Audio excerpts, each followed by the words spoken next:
Gusto mo paano ko? Dito muna tayo.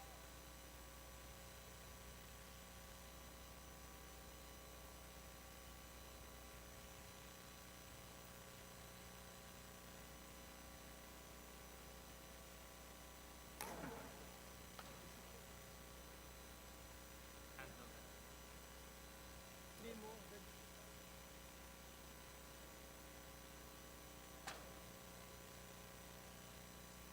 Ay, Gog!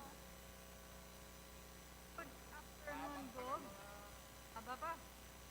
Kanina pa tayo doon, 9 o'clock. Thank you, sir.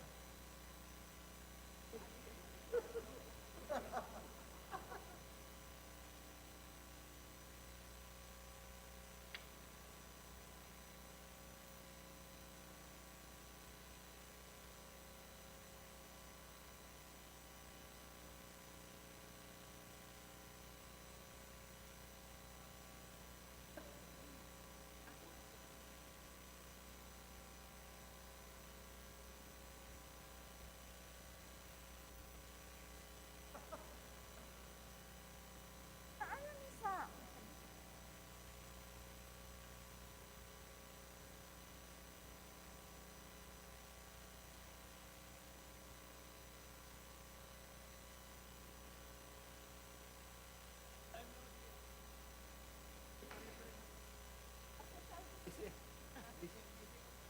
Oh, buti ka. Wala kang trabaho. Wala kaya. Walang trabaho. Tago mo na.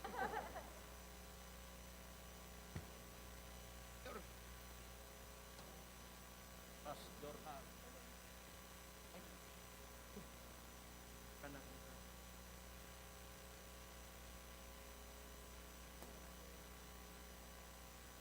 Oh. Hi, sir. That's rock and roll.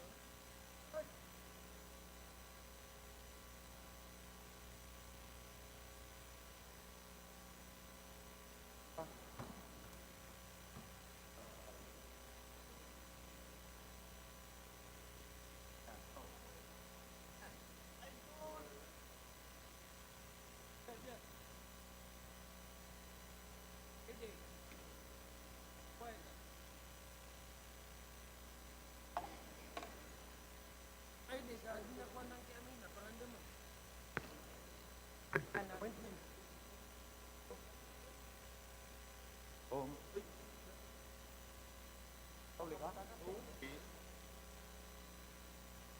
The session's now called to order.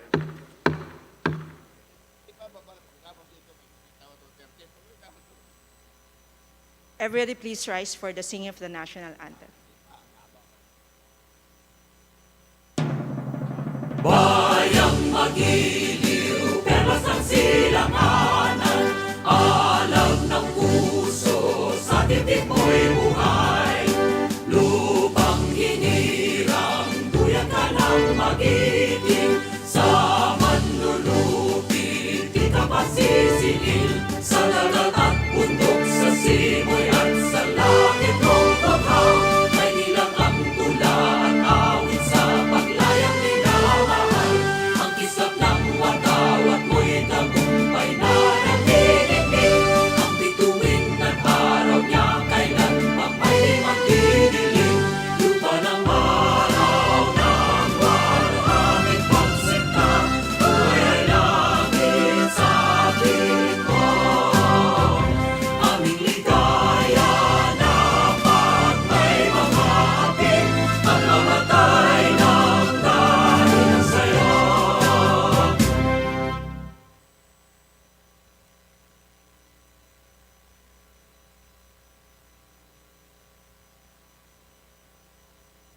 The Honorable Rhea May Gulas is recognized for the invocation. Almighty and gracious God, another year has come and gone, and once again we gather today to deliberate the 2023 annual budget for the national government.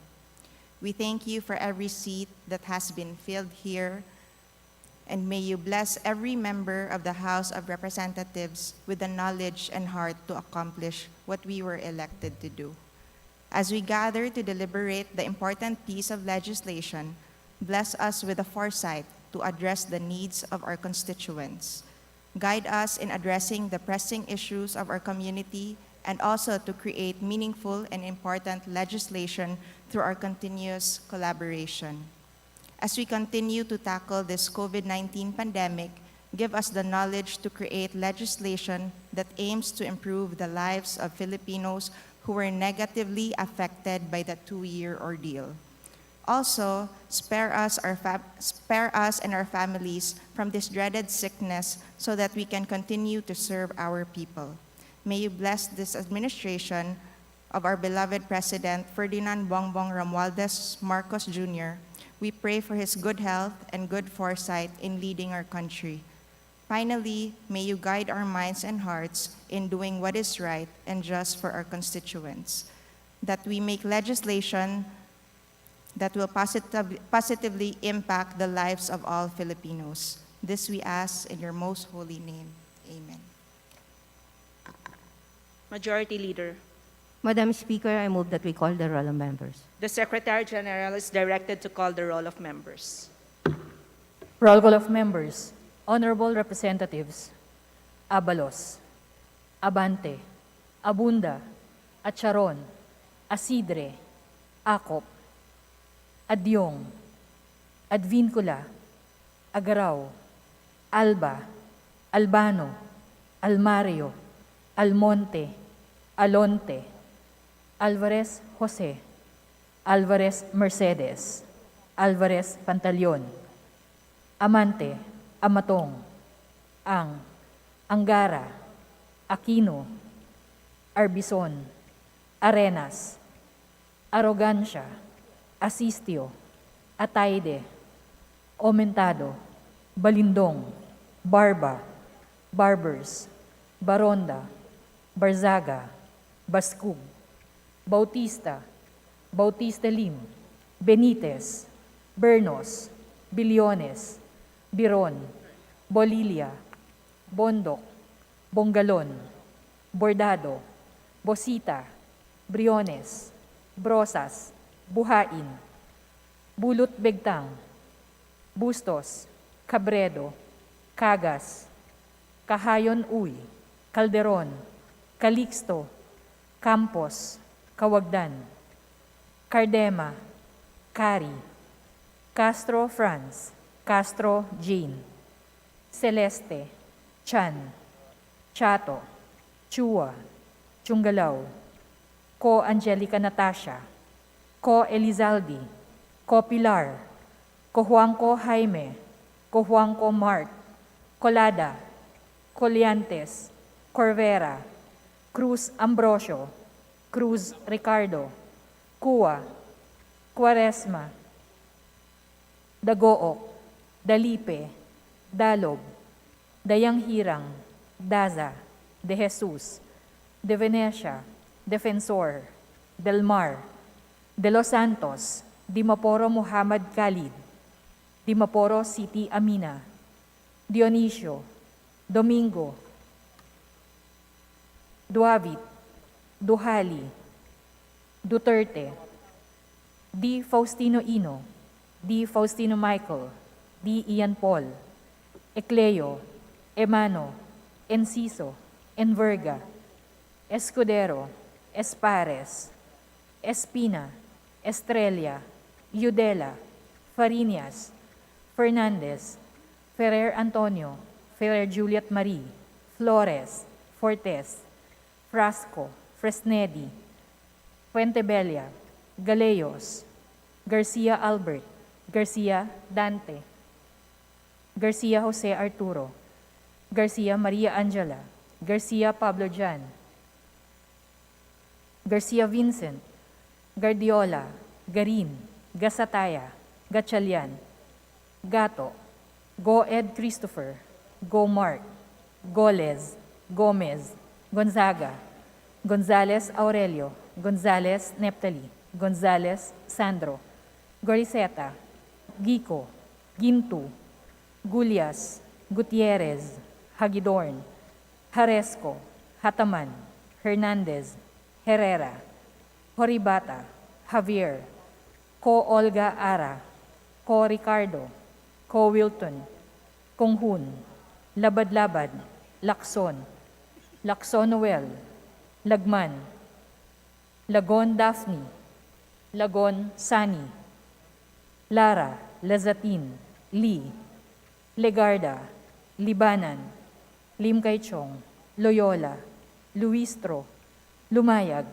Makapagal Arroyo, Maceda, Madrona, Magsino, Malapitan, Mangawang, Maniquis, Manuel, Maranyon, Marcoleta, Marcos, Mariano Hernandez, Marino, Marquez, Martinez, Mastura, Matibag, Matugas, Mendoza, Mercado, Mercado Revilla, Miguel, Momo, Morden, Nava, Nisay, Noel, Nograles Juan Fidel, Nograles Margarita, Nolasco, Uwaminal, Olaso, Olivares, Ongchuan, Ordanes, Ortega, Uwano Dizon, Padiernos, Paduano, Paglas, Palma, Panaligan, Pancho, Panotes, Pascual,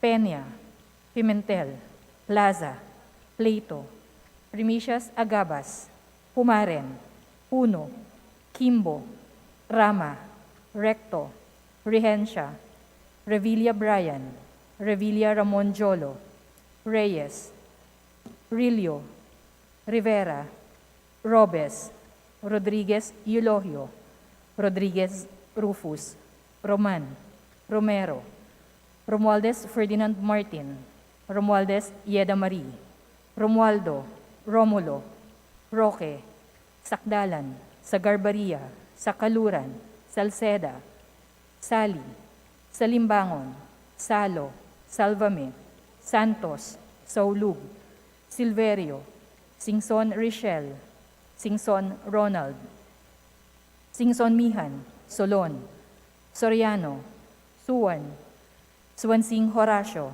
Suwansing Micaela Angela, Suarez, Talyado, Tamayo, Tambunting, Tan Joseph, Tan Keith Micah, Tan Reynolds Michael, Tan Samir, Tan Stephen James, Tan Tambut, Tan Chay, Tan Huatco, Tariela, Teodoro, Teves Arnolfo, Teves Jose, Tiangco, Tieng, Tolentino, Tulfo Jocelyn, Tulfo Ralph Wendell, Tupas, Tutor, T, Umali, Unabia, Ungab, Valeriano, Valmayor, Vargas, Vargas Alfonso, Velasco, Veloso Tuazon, Vergara, Versosa, Villa, Villafuerte Luis Raymond, Villafuerte Miguel Luis, Villanueva, Villar, Villaraza Suarez, Villarica, Violago, Yap Christiantel, Yap Christopherson, Yap Edvic, Yap Eric, Yu Divina Grace, Yu Jazel Victoria, Yulo, Zamora Amparo Maria, Zamora Maria Carmen, Zamora Isabel Maria, Zubiri.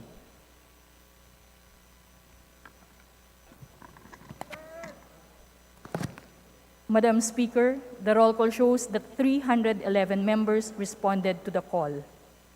With 311 members responding to the call, the chair declares the presence of a quorum.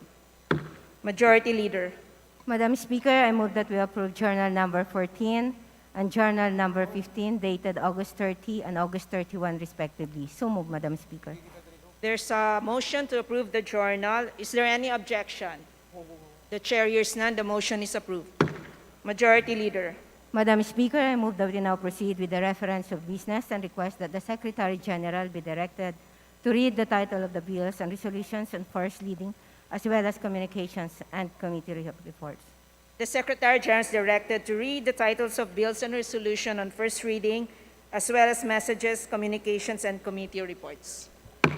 Reference of business, bills on first reading. House Bill number 4121, imposing the death penalty on specific crimes, Representative Abante.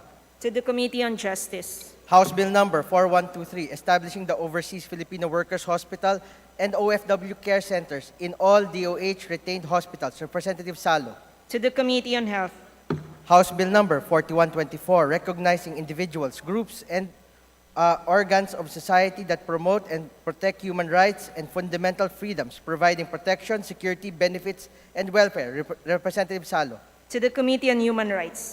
House Bill number 4126, mandating the 14th month pay for all employees in the government and private sectors regardless of status of employment. Representative Ong Chuan. To the Committee on Labor and Employment.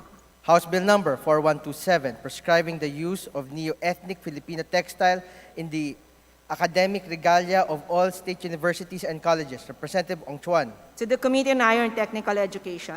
House Bill number 4128, establishing the Agriculture Information System in all cities and municipalities. Representative Ong Chuan. To the Committee on Agriculture and Food.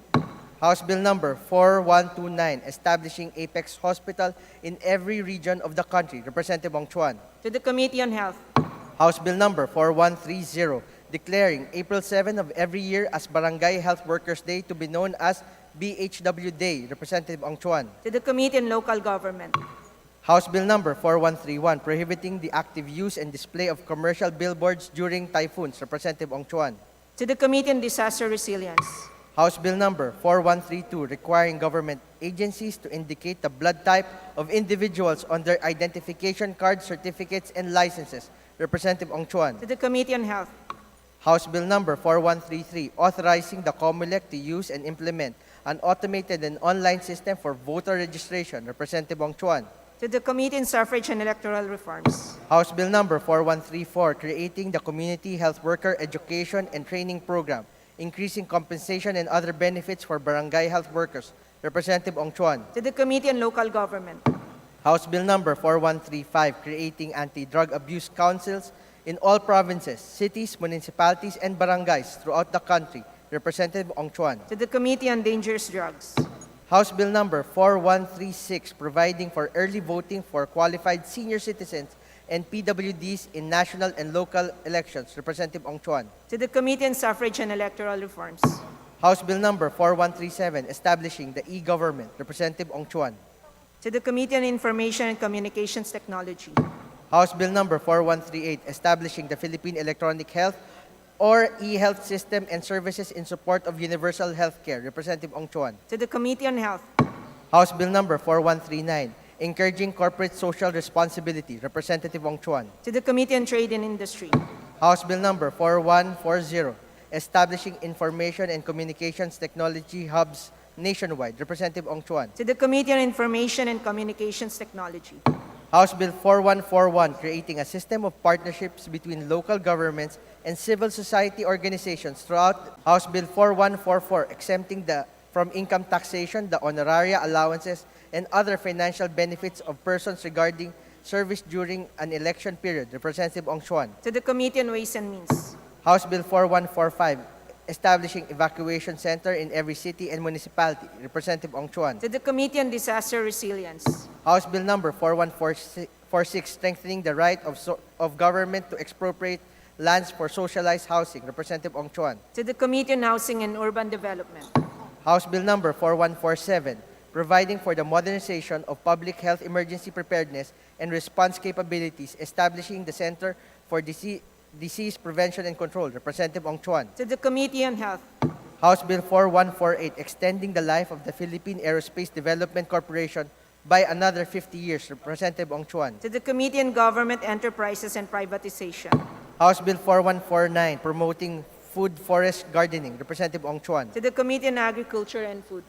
House Bill 4150, providing for free freight services in the transportation of relief goods to calamity-stricken areas. Representative Ong Chuan. To the Committee on Disaster Resilience. House Bill 4151, establishing the National Center for Geriatric Health and Research Institute, creating regional geriatric specialty centers in DOH retained hospitals. Representative Ong Chuan. To the Committee on Health. House Bill 4152, modernizing and regulation of health facilities and services. Representative Ong Chuan. To the Committee on Health. House Bill 4153, providing for stockpiling of strategic and critical drugs and medicines, vaccines, devices, and materials for public health emergency, creating the Health Procurement and Stockpiling Bureau under the DOH. Representative Ong To the Chuan. Committee on Health. House Bill 4154, exempting incentives, rewards, bonuses, and other forms of emoluments received by national athletes and coaches from taxes. Representative Ong Chuan. To the Committee on Ways and Means. House Bill number 4155, promoting the Philippine indigenous traditional writing systems, the use of baybayin as a tool for cultural development of the Philippines. Representative Ong Chuan. To the Committee on Basic Education and Culture. House Bill number 4156, promoting integrated urban agricultural development in all metropolitan areas nationwide to address food security concerns. Representative Ong Chuan. To the Committee on Agriculture and Food and the Special Committee on Food Security. House Bill 4157, integrating a comprehensive study of Philippine history during World War II into the higher education curriculum. Representative Ong Chuan. To the Committee on Higher and Technical Education. House Bill 4158, providing protection for consumers and merchants engaged in internet transaction, creating the Electronic Commerce Bureau. Representative Ong Chuan. To the Committee on Trade and Industry. House Bill 4159, establishing a local government resettling program that implements on-site, in-city, or near-city strategy for the informal settler families in accordance with the People's Plan and mandating relocating LGUs to provide other basic services and livelihood components in favor of recipient LGU. Representative Ong Chuan. To the Committee on Housing and Urban Development. House Bill 4160, institutionalizing the lifelong learning development framework, creating the Lifelong Learning Development Council. Representative Ong Chuan. To the Committee on Higher and Technical Education and the Committee on Basic Education and Culture. House Bill 4161, increasing the maximum number of barangay public safety officers. Representative Ong Chuan. To the Committee on Local Government. House Bill 4162, strengthening the promotion and delivery of mental health services in basic education through the hiring and development of mental health professionals. Representative Ong Chuan. To the Committee on Basic Education and Culture. House Bill 4163, instituting the National Land Use and Management Policy. Representative Ong Chuan. To the Special Committee on Land Use. House Bill 4164, promoting open areas in data transmission and providing additional powers to the NTC. Representative Ong Chuan. To the Committee on Information and Communications Technology. House Bill 4165, mandating food establishment to display the nutrition facts and information on their menus. Representative Ong Chuan. To the Committee on Health. House Bill 4166, promoting inclusive and sustainable economic development through the institution of One Town, One Product Philippines program. Representative Ong Chuan. To the Committee on Trade and Industry. House Bill 4167, establishing the Philippine Entrepreneurial Academy. Representative Ong Chuan. To the Committee on Higher and Technical Education. House Bill 4168, establishing the Philippine Legislative Academy. Representative Ong Chuan. To the Committee on Civil Service and Professional Regulation. House Bill 4169, instituting policies for the protection and promotion of the welfare of workers or independent contractors in the film, television, and radio entertainment industry. Representative Ong Chuan. To the Committee on Labor and Employment. House Bill 4170, providing for protection of the remittances of OFWs. Representative Ong Chuan. To the Committee on Overseas Workers Affairs. House Bill 4171, mandating the provision of comprehensive renal replacement therapy to patients with end-stage renal disease in national, regional, and provincial government hospitals, increasing the PhilHealth package rate for members. Representative Ong Chuan. To the Committee on Health. House Bill 4172, mandating that chronic dialysis patients be given the same privileges as PWDs. Representative Romero. To the Committee on Health. House Bill 4173, establishing a renal subsidy program for informal settlers families. Representative Ong Chuan. To the Committee on Housing and Urban Development. House Bill 4174, to strengthen the rights of citizens to information held by the government. Representative Ong Chuan. To the Committee on Public Information. House Bill 4175, mandating and institutionalizing rollover data allocation scheme and providing for penalties. Representative Ong Chuan. To the Committee on Information Communications Technology. House Bill 4176, deregulating satellite-based technologies, mandating relevant agencies to promote the development of satellite-based technologies dedicated to education and other civic causes. Representative Ong Chuan. To the Committee on Information and Communications Technology. House Bill 4177, prohibiting discrimination on the basis of sexual orientation or gender identity or expression. Representative Ong Chuan. To the Committee on Women and Gender Equality. House Bill 4178, strengthening the mental health services of SUCs. Representative Ong Chuan. To the Committee on Higher and Technical Education. House Bill 4179, strengthening the national program for the elimination of tuberculosis. Representative Ong Chuan. To the Committee on Health. House Bill 4180, strengthening the barangay unit through support for barangay officials and barangay volunteer workers. Representative Ong Chuan. To the Committee on Local Government. House Bill 4181, strengthening the drug abuse prevention, treatment, and rehabilitation. Representative Ong Chuan. To the Committee on Dangerous Drugs. House Bill 4182, strengthening the National Commission for Culture and Arts. Representative Ong Chuan. To the Committee on Basic Education and Culture. House Bill 4183, strengthening the security of tenure of workers in the private sector. Representative Ong Chuan. To the Committee on Labor and Employment.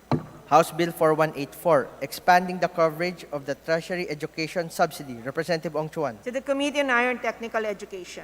House Bill 4185, promoting integrated urban agriculture in urban areas nationwide to address food security. Representative Ong Chuan. To the Committee on Agriculture and Food and the Special Committee on Food Security. House Bill 4186, establishing the Philippine Virology Science and Technology Institute. Representative Ong Chuan. To the Committee on Health and the Committee on Science and Technology. House Bill 4187, creating the Eastern Visayas Development Authority. Representative Ong Chuan. To the Committee on Government Enterprises and Privatization. House Bill 4188, mandating all higher education institutions to waive the college entrance examination fees to underprivileged graduating high school students and high school graduates belonging to the top 10% of the graduating class who are applying for college admission. Representative Ong Chuan. To the Committee on Higher and Technical Education and the Committee on Basic Education and Culture. House Bill 4189, mandating the instruction of readings in Philippine History 2, World War II in the Philippines in senior high school. Representative Ong Chuan. To the Committee on Basic Education and Culture. House Bill 4190, establishing a zero-spectrum use free policy for Philippine telecommunication entities using Wi-Fi frequency bands or spectrum. Representative Ong Chuan. To the Committee on Information and Communications Technology. House Bill 4191, providing for a wage employment assistance program for displaced and/or vulnerable workers, institutionalizing the TUPAD program of the Department of Labor and Employment. Representative Yap Eric, Yad Edvic, Tulfo Jocelyn, Tulfo Ralph, and Soriano. To the Committee on Labor and Employment. House Bill 4192, providing for additional authorized capital stock to the National Electrification Administration. Representative Romero. To the Committee on Energy. House Bill 4193, providing for free legal assistance to any military or uniformed personnel, to the AFP, BFP, BJMP, Philippine Coast Guard, and the PNP facing any charges before prosecutor's office, court, or any judicial body arising from an incident in relation to the performance of their official duty. Representative Romero. To the Committee on Justice, the Committee on National Defense and Security, and the Committee on Public Order and Safety. House Bill 4194, strengthening the promotion and delivery of mental health services in basic education through the hiring and development of mental health professionals. Representative Rodriguez Rufus. To the Committee on Basic Education and Culture. House Bill 4195, establishing the OFW's Hospital. Representative Rodriguez Rufus. To the Committee on Overseas Workers Affairs. House Bill 4196, to include forest lands in the existing national cadastral system. Representative Rodriguez Rufus. To the Committee on Natural Resources. House Bill 4197, abolishing Philippine International Trading Corporation. Representative Rodriguez Rufus. To the Committee on Government Enterprises and Privatization and the Committee on Trade and Industry. House Bill 4198, providing for government financial institutions unified initiatives to distress enterprises for economic recovery. Representative Rodriguez Rufus. To the Committee on Banks and Financial Intermediaries. House Bill 4199, postponing the December 2022 barangay and SK elections. Representative Rodriguez Rufus. To the Committee on Suffrage and Electoral Reforms. House Bill 4100, strengthening the conservation and protection of Philippine cultural heritage through cultural mapping and an enhanced cultural heritage education program. Representative Rodriguez Rufus. To the Committee on Basic Education and Culture. House Bill 4101, to promote investments in agriculture by easing farmland restrictions, condoning amortization debts, and rationalize land-related processes. Representative Rodriguez Rufus. To the Committee on Agriculture and Food. House Bill 4202, granting franchise to ABS-CBN Corporation, Representative Rodriguez Rufus. To the Committee on Legislative Franchises. House Bill 4203, promoting reforestation and increasing wood production through the establishment of 3 growing agreements, Representative Rodriguez Rufus. To the Special Committee on Reforestation. House Bill 4204, abolishing the procurement service DBM, Representative Rodriguez Rufus. To the Committee on Government Reorganization, the Committee on Appropriations. House Bill 4205, creating the Philippine Renewable Energy Corporation, Representative Rodriguez Rufus. To the Committee on Energy. House Bill 4206, to strengthen the competitiveness of the Philippine motor vehicle manufacturing industry, Representative Rodriguez Rufus. To the Committee on Trade and Industry. House Bill 4207, requiring all graduating senior high school and college students to plant 2 trees each as a civic duty for the environmental protection and preservation, Representative Rodriguez Rufus. To the Special Committee on Reforestation. House Bill 4208, to establish the Philippine Cannabis Development Authority, Representative Villafuerte, Luis Raymond, Villafuerte, Miguel Luis, Horibata, and Enciso. To the Committee on Health. House Bill 4209, mandating the Secretary of the NEDA to appear annually before Congress to report on the status of how the Philippines fare in achieving the Sustainable Development Goals, Representative Villanueva. To the Committee on Sustainable Development Goals. House Bill 4210, institutionalizing the One Tablet, One Student program for all students enrolled in public schools and SUC, Representative Pumaren. To the Committee on Basic Education and Culture and the Committee on Higher and Technical Education. House Bill 4211, providing for the social pension of indigent PWDs, Representative Pumaren. To the Special Committee on Persons with Disabilities. House Bill 4212, providing for the establishment of the libingan ng mga bayani in Northern Luzon, Representative Estrella. To the Committee on National Defense and Security. House Bill 4213, amending Section 13, Article 16 of the Organic Law for the Bangsamoro Autonomous Region in Muslim Mindanao, Representative Demaporo City, Amia. To the Committee on Suffrage and Electoral Reforms. House Bill 4214, establishing the Lipatan-Liangan River Mangrove Swamp Forest Reserve as a protected area, Representative Demaporo Muhammad Khalid. To the Committee on Natural Resources. House Bill 4215, establishing the Balo E. General Hospital in Maria Cristina Baloay, Lanao del Norte, Representative Demaporo Muhammad Khalid. To the Committee on Health.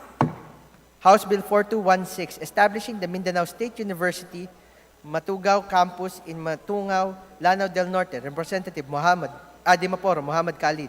To the Committee on Higher and Technical Education. House Bill 4217, establishing the Tubod Lanao del Norte Eco Farm, Representative Demaporo Muhammad Khalid. To the Committee on Agriculture and Food. House Bill 4218, converting the Baloay Airport as an Air Force base, Representative Demaporo Muhammad Khalid. To the Committee on Transportation. House Bill number 4219, authorizing the Director of the Land Management Bureau to subdivide the lands within Baloay Airport belonging to the Republic of the Philippines to dispose of the same by sale or transfer subject to certain conditions, Representative Demaporo Muhammad Khalid. To the Committee on Natural Resources. House Bill 4220, amending Section 13, Article 16 of the Organic Law for the Bangsamoro Autonomous Region in Muslim Mindanao, Representative Demaporo Muhammad Khalid. To the Committee on Suffrage and Electoral Reforms. House Bill 4221, establishing the Mindanao State University, Baloay College for Aviation and Aeronautics in Baloay, Lanao del Norte, Representative Demaporo Muhammad Khalid. To the Committee on Higher and Technical Education. House Bill 4222, creating the municipality of Governor Vicente Duterte in the province of Davao de Oro, Representative Gonzaga. To the Committee on Local Government. House Bill numbers 4223 and 4231, declaring Bahay Natisa and resident of Dagat Francisco Baltasar in Balagtas, Bulacan as a historical and tourism site, Representative Cruz Ambrosio. To the Committee on Tourism. House Bill 4224, declaring the shrine of the Battle of Cacarong de Sali and its premises in Real de Cacarong, Pandi, Bulacan as a historical park and ecotourism site, Representative Cruz Ambrosio. To the Committee on Tourism. House Bill number 4225 and 4228, declaring the Bocaue Pagoda and the Hatiran Fiesta Festival as official festivals of Bocaue, Bulacan, Representative Cruz Ambrosio. To the Committee on Local Government. House Bill 4226, declaring the Halamanan Festival in Giginto, Bulacan as major tourism attraction and declaring that for that purpose, January 22 of every year, a special non-working holiday in the municipality of Giginto. Representative Cruz Ambrosio. To the Committee on Local Government. House Bill 4227 declaring the Ilab Garden City project and its premises in Santa Cruz, Giginto, Bulacan an ecotourism site. Representative Cruz Ambrosio. To the Committee on Tourism. House Bill number 4229 and 4230 declaring St. Martin of Tours Parish Church Garden Ciudad de Victoria as tourism destination. Representative Cruz Ambrosio. To the Committee on Tourism. House Bill number 4232 establishing the Philippine National Agriculture Information System in all cities and municipalities. Representative Gomez. To the Committee on Agriculture and Food. House Bill 4233 establishing Life Crisis Center serving as a disaster emergency and displacement center in each of the city of Ormoc and the municipalities of Palampon, Albuera, Merida, Isabel, Cananga, and Matagob in the 4th District of Leyte. Representative Gomez. To the Committee on Disaster Resilience. House Bill 4234 further amending the Migrant Workers and Overseas Filipino Act of 1995. Representative Vargas Alfonso. To the Committee on Overseas Workers Affairs. House Bill numbers 4235 and 4236 establishing fish landing centers in certain municipalities of Zamboanga del Norte. Representative Amatong. To the Committee on Aquaculture and Fisheries Resources. House Bill number 4237 establishing the DHVSU City of San Fernando Campus in San Fernando City, Pampanga. Representative Gonzales Aurelio. To the Committee on Higher and Technical Education. House Bill number 4238 providing for the unified system of separation, retirement, and pension of military and uniformed personnel services of the Republic of the Philippines, creating the Military and Uniformed Personnel Retirement Fund. Representative Bustos. To the Committee on National Defense and Security and the Committee on Public Order and Safety. House Bill number 4239, strengthening the COMELEC by increasing the manpower complement of its field offices, providing office spaces separate and independent from LGUs. Representative Ferrer Juliet Marie. To the Committee on Suffrage and Electoral Reforms. House Bill 4240, establishing the Academic Recovery and Accessible Learning Program. Representative Romulo. To the Committee on Basic Education and Culture. House Bill number 4241, establishing the National Sex Offenders Registry. Representative Bustos. To the Committee on Public Order and Safety. House Bill 4242, modernizing the regulation of health facilities and services. Representative Tan Keith Micah. To the Committee on Health. House Bill 4243, transferring the supervision and control over the provincial, sub-provincial, and district jails from the provincial government to the Bureau of Jail Management and Penology. Representative Tan Keith Micah. To the Committee on Justice. House Bill 4244, converting the Quezon Medical Center in Lucena City, Quezon into a tertiary-level hospital and regional training center. Representative Tan Keith Micah. To the Committee on Health. House Bill number 4245, institutionalizing scholarship grants to public school teachers. Representative Tan Keith Micah. To the Committee on Basic Education and Culture. House Bill number 4246, amending Section 34B of the Universal Health Care for Filipinos. Representative Tan Keith Micah. To the Committee on Health. House Bill number 4247, authorizing the Director General of the Food and Drug Administration to issue emergency use authorization. Representative Tan Keith Micah. To the Committee on Health. House Bill number 4248, mandating the provision of comprehensive renal replacement therapy to patients with end-stage renal disease in national, regional, and provincial government hospitals, increasing the PhilHealth package rate for members. Representative Tan Keith Micah. To the Committee on Health. House Bill number 4249, exempting qualified indigent Filipinos from payment of professional examination fees. Representative Ginto. To the Committee on Social Services. House Bill number 4250, providing for the social pension for indigent PWDs. Representative Ginto. To the Special Committee on Persons with Disabilities. House Bill number 4251, establishing the no call, no text, no email registration system. Representative Tiangco. To the Committee on Information and Communications Technology. House Bill number 4252, promoting and supporting the development of the corn industry, establishing the Philippine Corn Industry Development Authority. Representative Rodriguez Rufus. To the Committee on Agriculture and Food.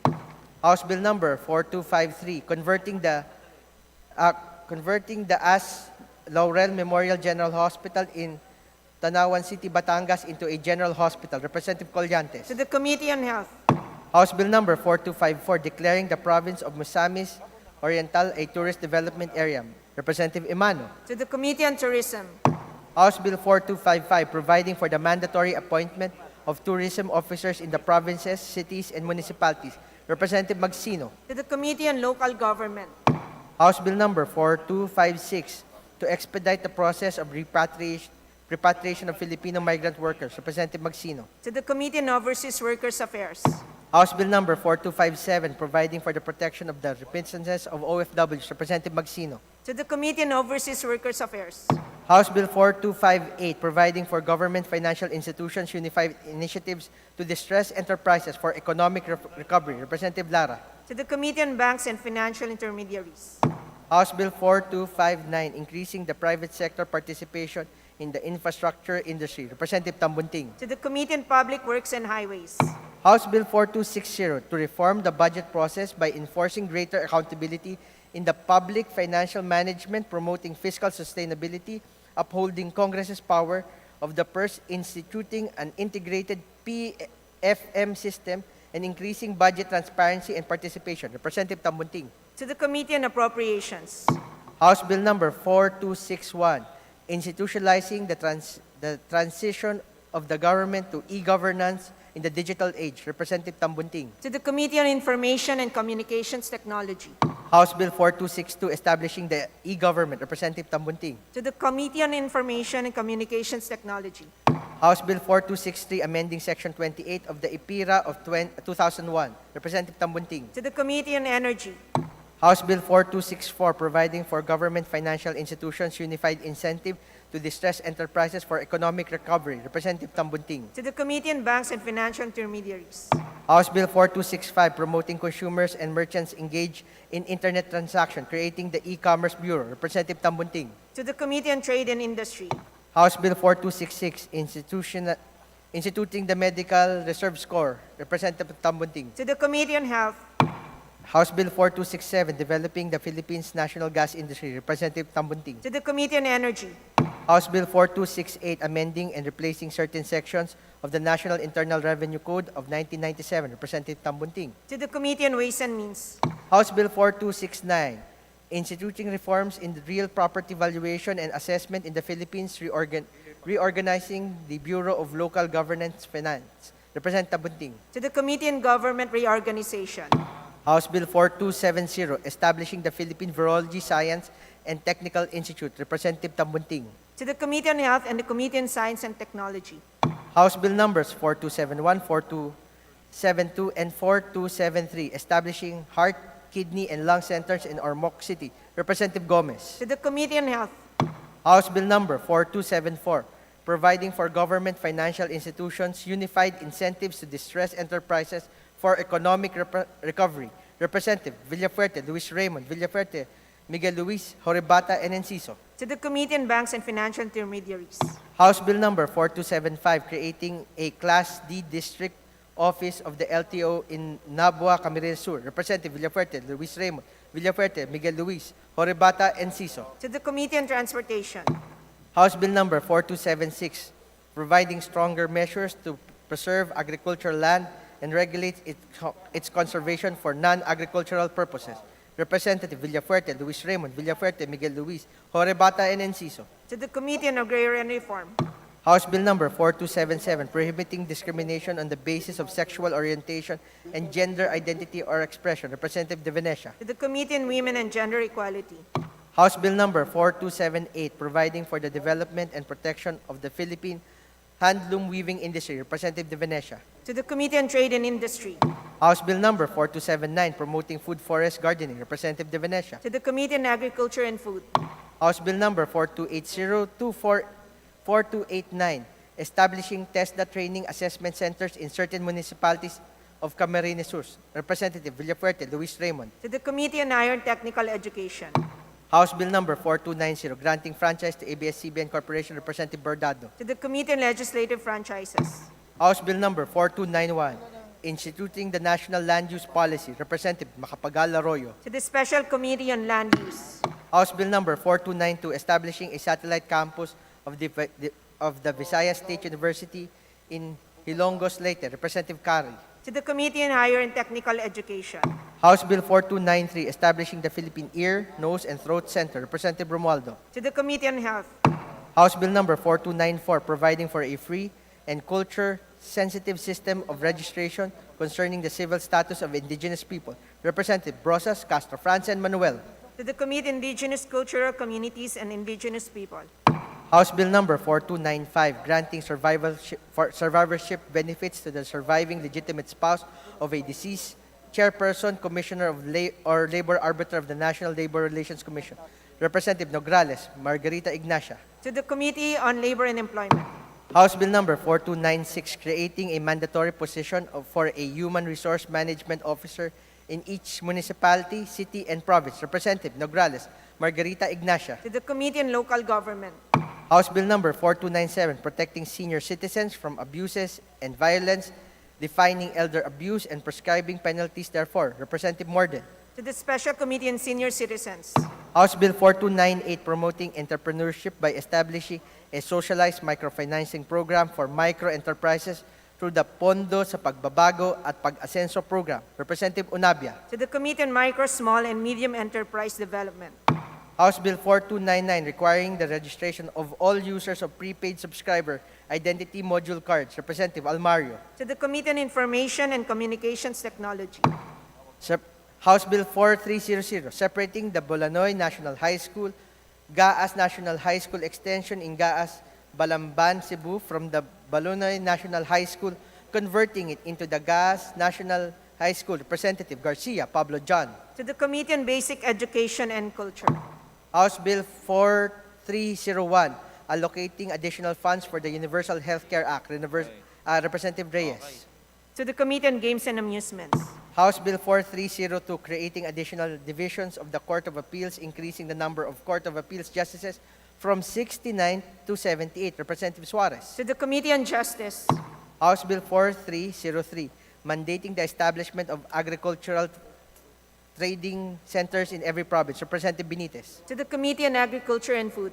House Bill 4304, establishing the Naik Aquaculture Center, Freshwater and Saltwater Multi-Species Hatchery and Research Center in Naik, Cavite, Representative Tolentino. To the Committee on Aquaculture and Fisheries Resources. House Bill 4305, establishing a national comprehensive housing financing program, Representative Tolentino. To the Committee on Housing and Urban Development. Resolutions. House Resolution 318, urging the House through the Committees on Good Governance and Accountability, Energy and Cooperatives Development to conduct an investigation on the unresolved leadership at the Benguet Electric Cooperative, Representative Marcoleta. To the Committee on Rules. House Resolution 319, urging the House through its appropriate committees to conduct an investigation on the alleged corruption in the Benguet Electric Cooperative, Representative Marcoleta. To the Committee on Rules. House Resolution 320, expressing the profound condolences of the House to the bereaved family of Lydia de Vega, Representative Rodriguez Rufus. To the Committee on Rules. House Resolution 321, directing the Commission sa Wikang Filipino to report to the appropriate committees its official position on the issuance of Memorandum 2022-0663 dated August 9, 2022, banning from libraries and schools 5 books in Filipino for being subversive and anti-government. Representative Demaporo, Muhammad Khalid. To the Committee on Rules. Resolution 322, congratulating and commending Team Philippines for winning 28 gold, 30 silver, 46 bronze medal in the Asian Para Games 2022, as well as Chef de Mission Mr. Walter Torres and Philippine Para-Olympic Committee President Michael Barredo. Representative D. Faustino Michael Carlos. To the Committee on Youth and Sports Development and the Special Committee on Persons with Disabilities.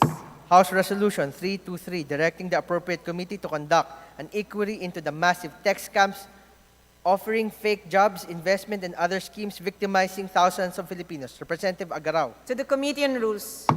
House Resolution number 324 and 325, requesting the Committee on Energy to conduct an investigation on the high cost of electricity provided by the Olongapo Electric Distribution Company in the city of Olongapo, Zambales Electric Cooperative Incorporated, 1 and 2 in the province of Zambales. Representative Kong Hun. To the Committee on Rules.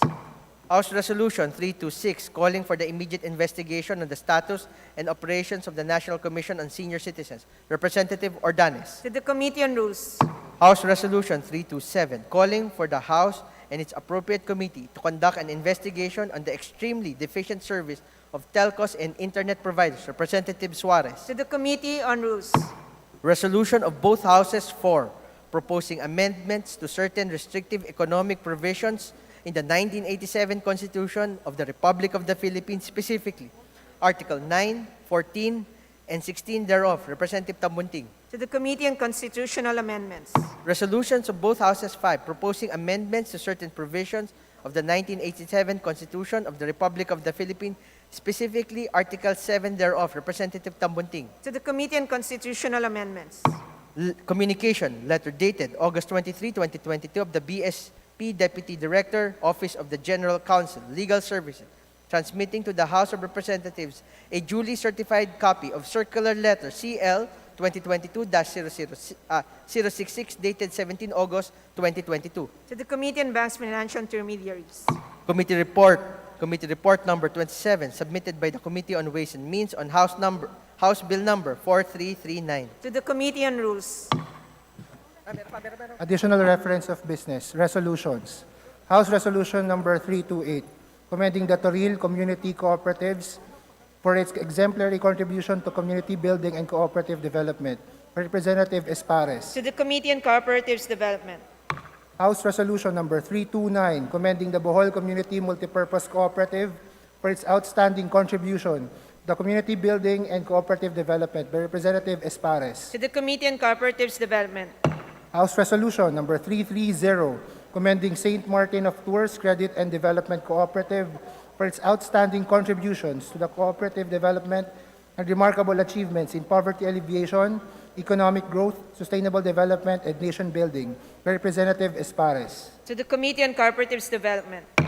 House Resolution number 331, asking the CHED and DepEd to study and consider the revision of current tertiary education curricula, thereby shortening the tertiary education to 3 years only by Representative Villanueva. To the Committee on Rules. House Resolution number 332, urging the DFA to undertake a concerted effort to request that the President of the United States of America include the Philippines in the United States Department of Homeland Security's Guam CNMI Visa Waiver Program. Representative Rodriguez Rufus. To the Committee on Foreign Affairs. House Resolution number 333, urging the NEA to exercise its mandate under RA 10531 to promote the welfare of the people of Isabela against the dismal performance of Iselco 1 and Iselco 2. Representatives D. Faustino Ino, Albano, Go Ed, D. Ian Paul, Tan Joseph, D. Faustino Michael Carlos, and T. To the Committee on Energy. Majority Leader. Madam Speaker, today being a Monday and pursuant to our rules, I move that we open the privilege hour. There's a motion to open the privilege hour. Is there any objection? Hearing none, the motion is approved. Madam Speaker, I now move that the gentleman from the 1st District of Bohol, the Honorable Edgar M. Chato, be recognized to avail of the privilege hour. The Honorable Edgar Chato is recognized. Thank you very much, Madam Speaker, my esteemed colleagues. A pleasant afternoon. I rise on a matter of personal and collective privilege as chair of the House Committee on Climate Change and as a dweller of this earth. As we destroy Earth, Earth destroys us. Sir David Attenborough, known naturalist and broadcaster, during the opening ceremony of the United Nations Climate Talks in 2018 said, "We are facing a man-made disaster on a global scale, our greatest threat in thousands of years." In recent years, due to the COVID-19 pandemic, the terms black swans and gray rhinos are again being used by risk managers and world leaders. Black swans refer to highly improbable or unpredictable event which has high impact or potentially severe consequences. Black swans usually attract considerable attention and immediate action due to the extent of its coverage and the gravity of its effect. The opposite of black swans are gray rhinos. Gray rhinos refer to events that are highly probable, have high impact too, and yet neglected or ignored. A gray rhino is the 2-ton horny thing that is coming right at you. You have a choice to do something about it or not. It's a metaphor for the fact that so many of the things that go wrong in business, in policy, or in our personal lives are actually avoidable. We don't pay enough attention to the big obvious problems that are in front of us. The COVID-19 pandemic is considered a black swan due to the health impact and economic recession that came in its way, while climate change is considered a gray rhino. The threat of climate change are just as pervasive and its impact equally serious as COVID-19, and yet fails to attract attention and sense of urgency. This is probably because of the fact that some of the climate change impacts are slow onset events, which unfold over months, even years, such as sea level rise, increase in temperature, or ocean acidification. But we know that climate change is very much responsible for extreme weather events, droughts, and even food insecurity, which has immediate and considerable impact to the people and the environment. Hence, it is surprising how people still manage to take it for granted with a business-as-usual attitude, even though scientific studies show that its consequences will come much sooner than we expected. Climate change is no longer a threat. It is here and is rapidly getting worse. UN Secretary General Antonio Guterres said, climate change is moving faster than we are, and its speed has provoked a sonic boom, SOS, across the world. We face a direct existential threat. Climate change impacts our current events. Last 2022 in South Korea, thousands of homes and buildings were flooded in Seoul and nearby areas following torrential rain said to be heaviest in 80 years. On August 13, 2022, The Guardian reports that Europe's mighty rivers are facing severe drought in 500 years. Iran and many other countries in the Middle East are also experiencing drought like never before. A few weeks ago, France battles a monster wildfire as heat and drought scorch much of Europe this summer, forcing thousands to flee their homes. Then, just last week, in the same country, torrential rainfall hit Paris on Tuesday evening after a recent heat wave across France, inundating metro stations and submerging streets in the French capital. And these extreme weather events, Honorable Speaker, my dear colleagues, are current news of the last 2 weeks of river drying, streets flooding, wildfires, droughts, and torrential rains. The science of climate change is settled. Nobel Prize-winning theoretical physicist Professor Steven Weinberg gave this statement: "It is generally foolish to bet against the judgment of science. And in this case, where the planet is at stake, it is insane." According to the Global Climate Risk Index 2021, the Philippines ranked 17th in the world as the most affected country from extreme weather events. But from 2009 up to 2019, our country ranked 4th as the most affected by extreme weather events. It also ranked 4th in the long-term risks arising from floods and storms for 2021 index. This was corroborated by the resolution issued by the National Panel of Technical Experts, composed of Filipino scientists who are the leading experts in different fields such as climate, biodiversity, meteorology, oceanography, and health. It is for this reason that there is hope in the current administration's governance direction.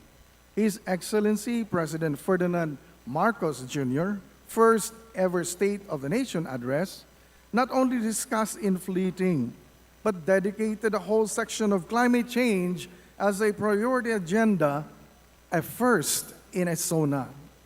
As the cliche goes, we plan to fail if we fail to plan. Quoting from the first SONA, President Marcos Jr. said, "All this impetus for development and growth we undertake within the context of accelerating climate change and extreme weather conditions.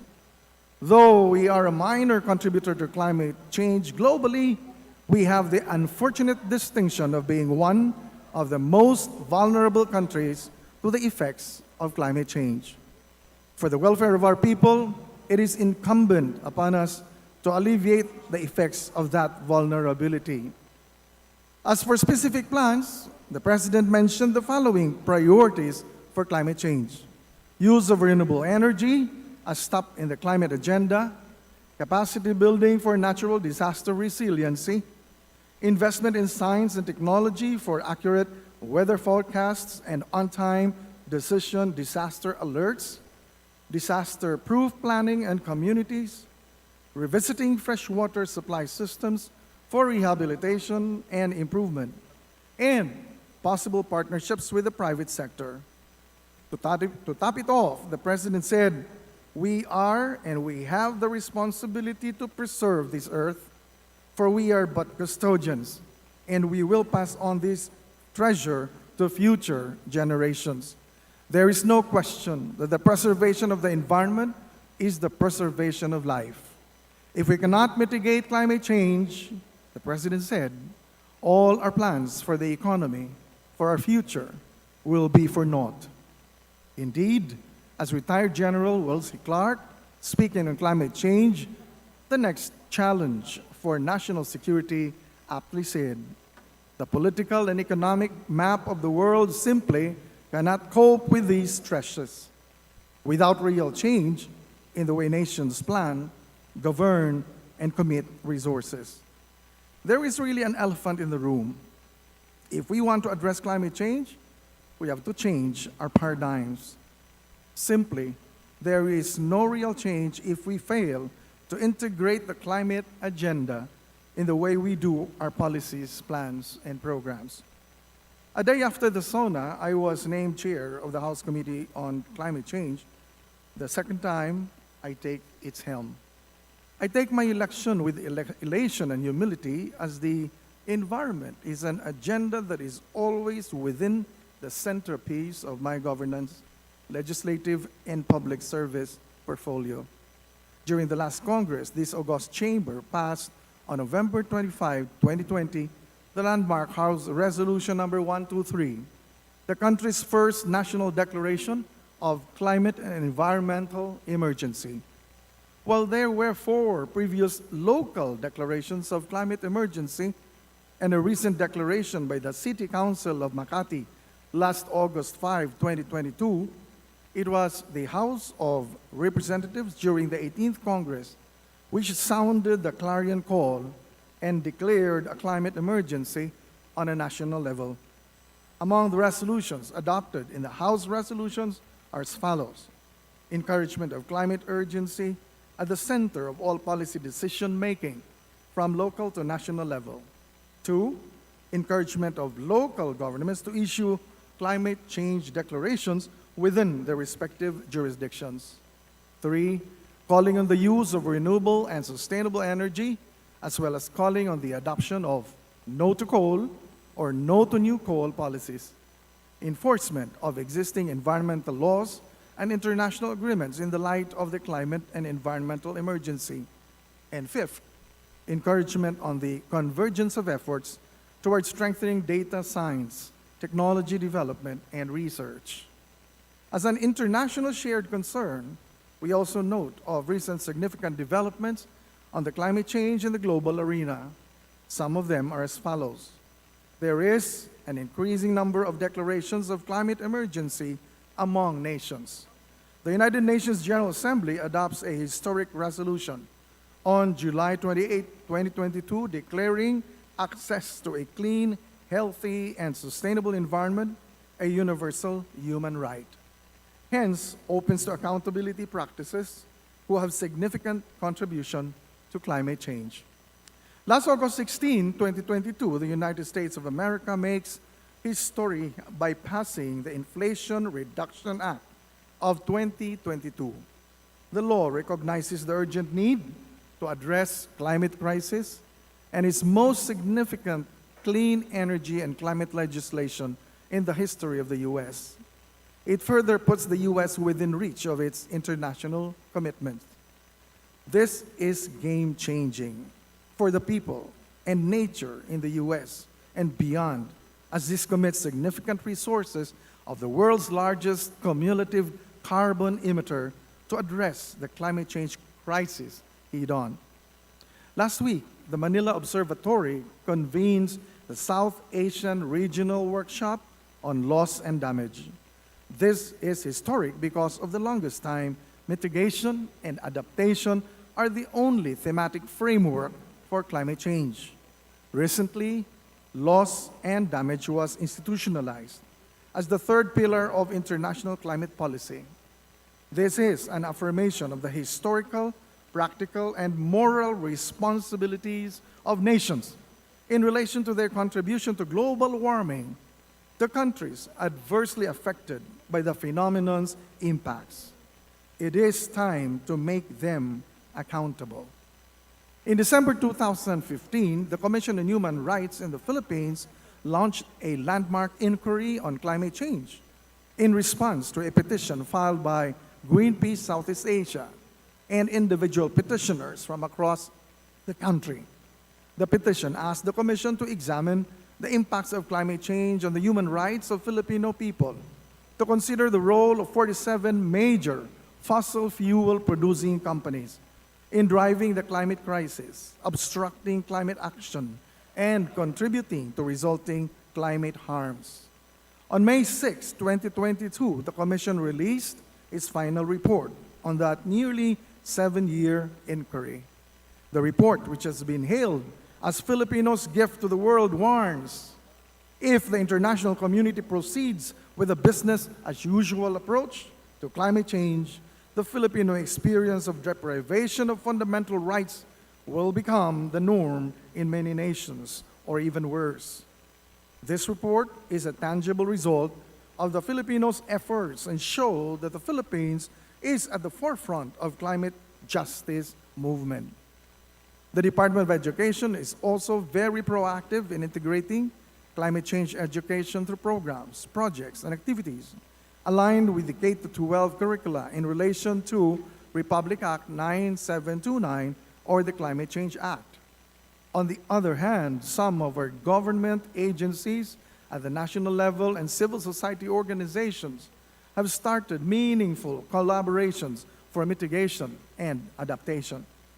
On renewable energy, efforts to transition to renewable energy was made as early as 2008 through the enactment of Republic Act 9513, which provides for the Green Energy Option Program. We have crossed the line a long time ago. In this day and age, we are not dealing anymore with climate change, but with climate emergency. Take cue from the direction laid by President Marcos Jr. The international and local initiatives on climate change, the science now prevailing, as well as the urgency of climate emergency and justice, the Committee on Climate Change in the 19th Congress is ready to take our responsibility and privilege of ensuring a healthier earth for the next generation and the generations to come. Hence, first, we commit shifting to emergency mode. We are categorically raising the alarm and sounding siren. We have a number of national and local environmental laws in place, but at this point in time, either they are insufficient or their implementation is simply inadequate. Second, all matters and programs that will be brought before the committee will be sifted through the climate emergency lens. Climate emergency will be the name of the game. Hence, necessity, urgency, and justice will be our guiding framework. Third, we duly recognize the challenge on the referral of bills on climate change and related issues in view of the fact that climate change is a concern which cuts across various themes such as environment, energy, natural resources, and the like. We seek the support of the Committee Affairs Department and the Committee on Rules in ensuring that the bills with climate change implications be referred likewise to our committee. Fourth, the committee will ensure wide-based consultation with stakeholders, both in the public and the private sector, in the pursuit of its mandate.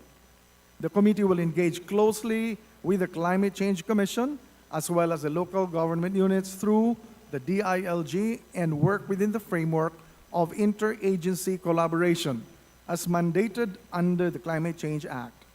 Fifth, the committee will constitute a climate change forum, which will be composed of experts in various fields on climate change. This forum will be a consultative mechanism, initially to devise a climate emergency agenda, and further on, to advise the committee on all matters falling within their respective expertise.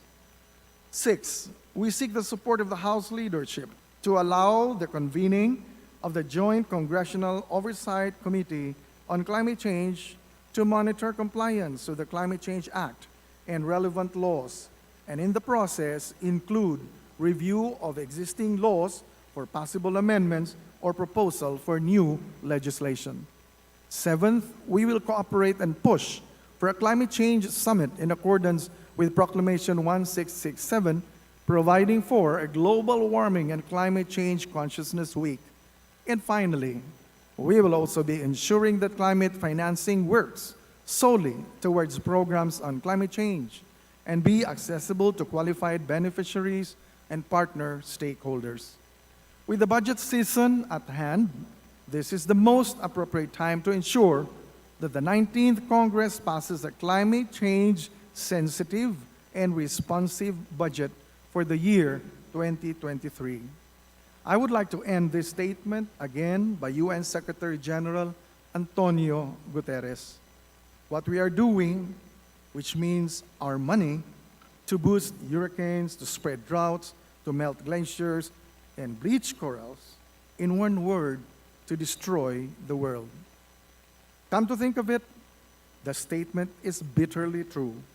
We are spending to hurt our environment, and unless we get our acts together in a whole-of-nation approach, the efforts will be not only be inconsistent, worse, it will be contradictory. Government cannot support renewable energy, yet at the same time allow the unbridled use of fossil fuel. Our collective and coherent action will, at the very least, slow down, if not prevent, the worst threats of climate change. Delaying action will have a considerable cost. It could lead to more than the doubling of costs in the future compared to a timely action, and will mean higher and irreversible environmental risks. If we fail to pay heed to the increasing sound of climate and environment alarm bells, all our efforts to rise from this pandemic, to provide employment, to rebuild businesses, to improve our tattered economy will be futile. Even if we manage to eradicate poverty, yet fail to mitigate, if not avert, the worst effects of climate change, our victory will be short-lived and hollow. We can start by giving priority attention to those who are most vulnerable to the impacts of climate change. By looking after the least of our society, we can truly ensure the country's resilience to the effects of this global phenomenon.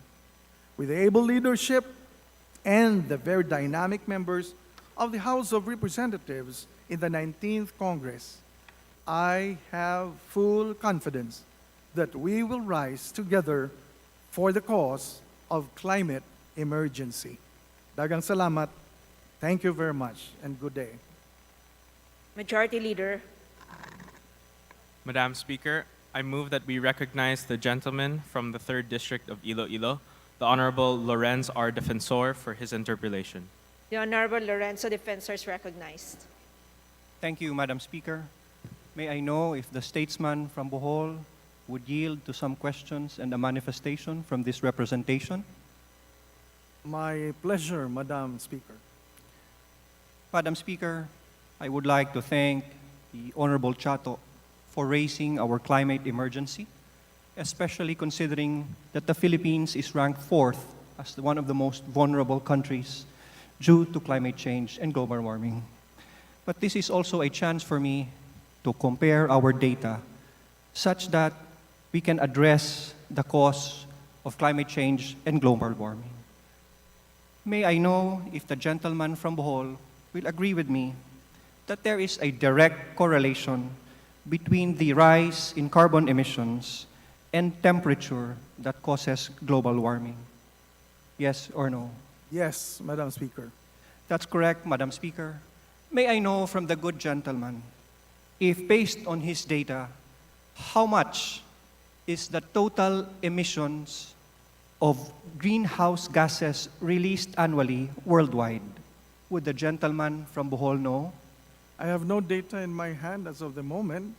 Maybe our good gentleman from Iloilo can provide us some information if he does have that data. Yes, Madam Speaker, this is a chance for me to share that globally, there is an annual emission of 81 billion tons of greenhouse gases released into our atmosphere. Would the gentleman from Bohol also know what are the top 5 industries that contribute to greenhouse gas emissions and global warming? Quite a number of industries contribute, Madam Speaker.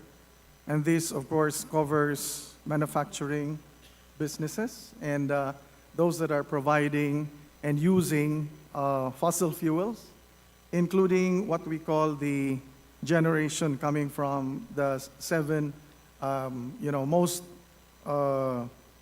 biggest contributors to carbon use, Madam Speaker. Madam Speaker, that is partly correct, and I agree with the good gentleman.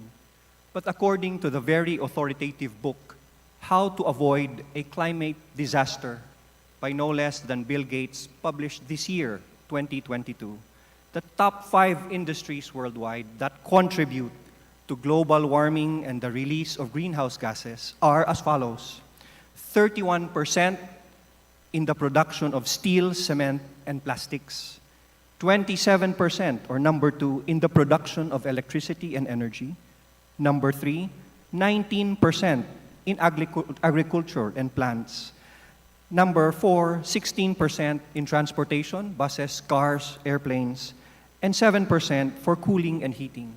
I had to mention that because the good gentleman from Bohol earlier raised in the briefing of the Department of Agriculture a very good point that they should include in their budget climate change programs that would reduce our emissions not only for the year 2023 but also in the future. Why? Because agriculture is number 3 in terms of worldwide global emissions at 19%, and the emissions produced by agriculture, especially methane and nitrous oxide, are, for methane, 28 times more, has a 28 times warming effect per molecule, and nitrous oxide, which is 265 times per molecule with a warming effect in our environment. I want to stress that because the good chairman of the Committee on Climate Change is also involved in agriculture. He raised a very good point, and he raised an even better point and better issue this afternoon. Madam Speaker, I would suggest also if the chairman could look into green premiums where the consumers can pay a little bit more for their electricity, for their cement, provided that the same are produced with more sustainable means, that while we pay a few more pesos, a few more centavos, the effect on the environment is such that the impact will be globally felt. It's important that we are conscious not only of our individual activities, but knowing the 5 industries, the top 5 industries that contribute to global warming and climate change must be identified, and the activities per industry to reduce carbon emissions also identified and implemented. I would like to thank the good gentleman my favorite statesman from Bohol, for his time in answering my questions. And he has my full support in his committee. Thank you very much, Madam Speaker. Majority Leader.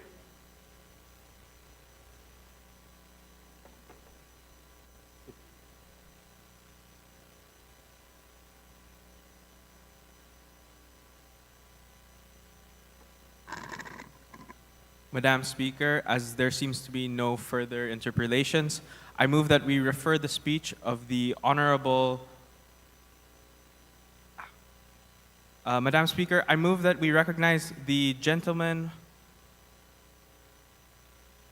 The Honorable Suarez is recognized. Thank you very much, Madam Speaker. Madam Speaker, will the good gentleman from Bohol yield to a few questions and manifestations? My pleasure, Madam Speaker. Madam Speaker, my manifestation and my interpellation won't go down to the molecule or to the atom, as my good colleague from Iloilo has stressed. Although I would like to congratulate our good congressman from Bohol for raising the issue of climate change to a level of awareness among us congressmen.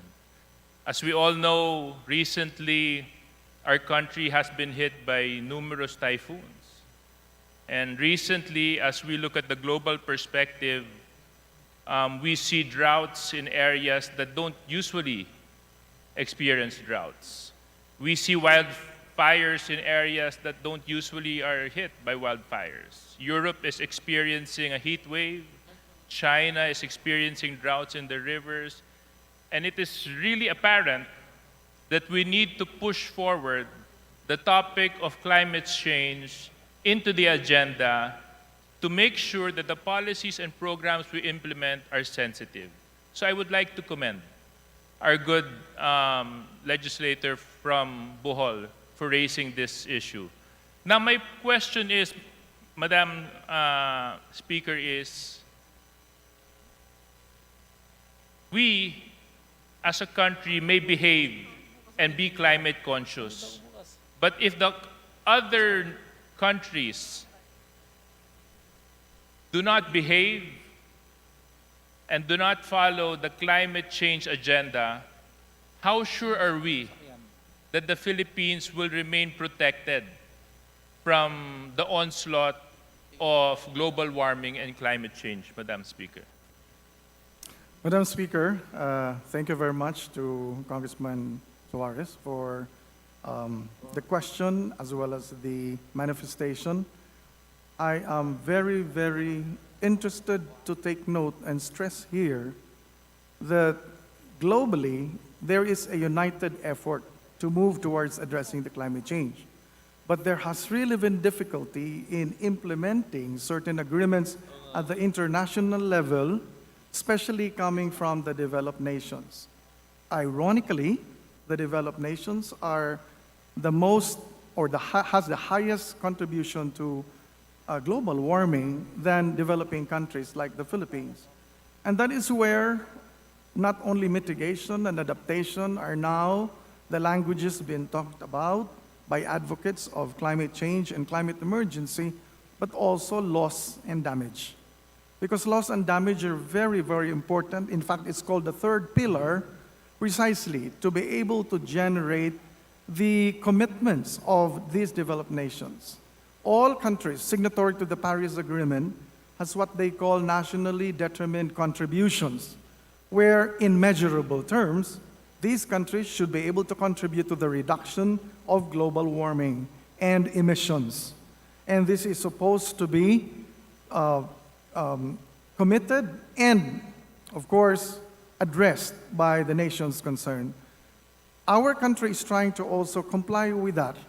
And the bigger nations are now being pushed by the larger community of nations.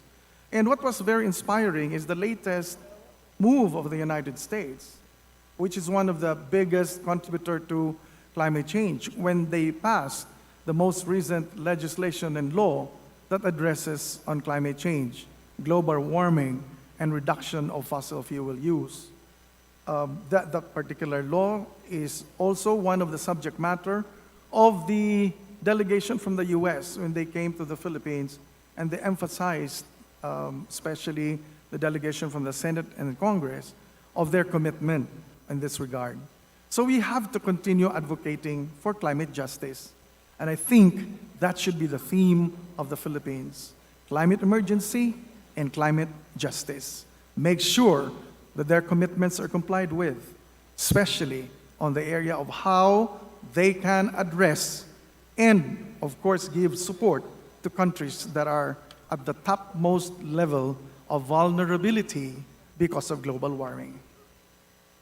Thank you very much, Madam Speaker. I think clearly the good congressman from Bohol hit the mark right on its target. It's about climate justice.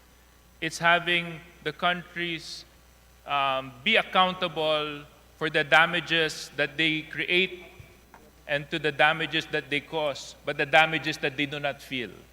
And unfortunately for the Philippines, because of our situation, because where we are situated, marami sa mga nangyayari sa ating kalikasan, hindi naman po kasalanan ng Pilipino eh.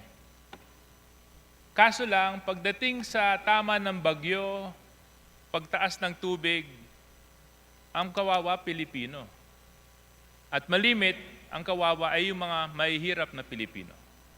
So I am one with our good chairman of the Committee on Global Warming, Climate Change, in his call and advocacy in having a more climate-conscious policy.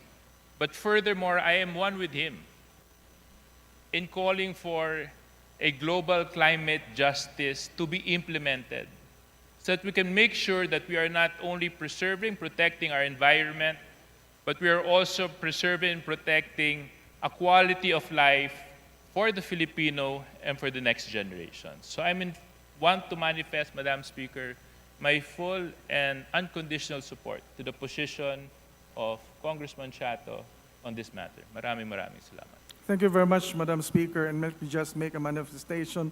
Any advocacy for that matter, especially as serious and critical as climate emergency, will need a whole-of-nation approach. And at the level of awareness, it is important that at the national level, down to the local level, private sector, NGOs, schools, and all should be involved. Every Filipino should understand the critical situation so that we all can work together to address them. Thank you very much, Madam Speaker. Thank you. Majority Leader. Madam Speaker, as there seems to be no further interpolations or manifestations, I move that we refer to the speech of the Honorable Edgar M. Chato to the Committee on Rules for its appropriate action. There's a motion. Is there any objection? As well as its interpolations to the Committee on Rules for its appropriate action. There is a motion. Is there any objection? Hearing none, the motion is approved. Majority Leader. Madam Speaker, I now move that the gentleman from the 2nd District of Southern Leyte, the Honorable Christopherson M. Yap, be recognized to avail of the privilege hour. The Honorable Christopherson M. Yap is recognized.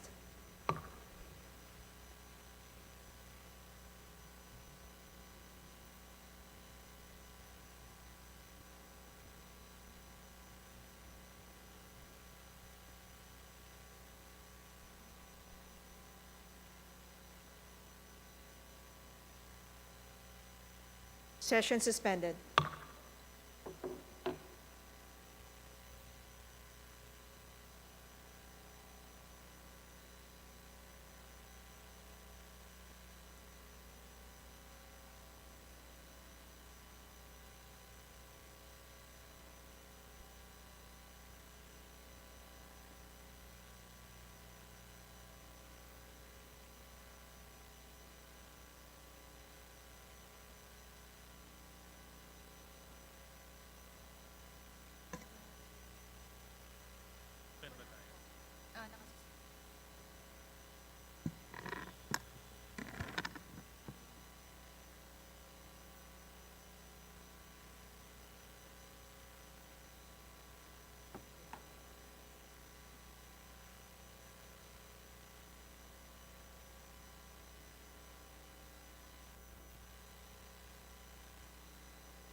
Session resumed.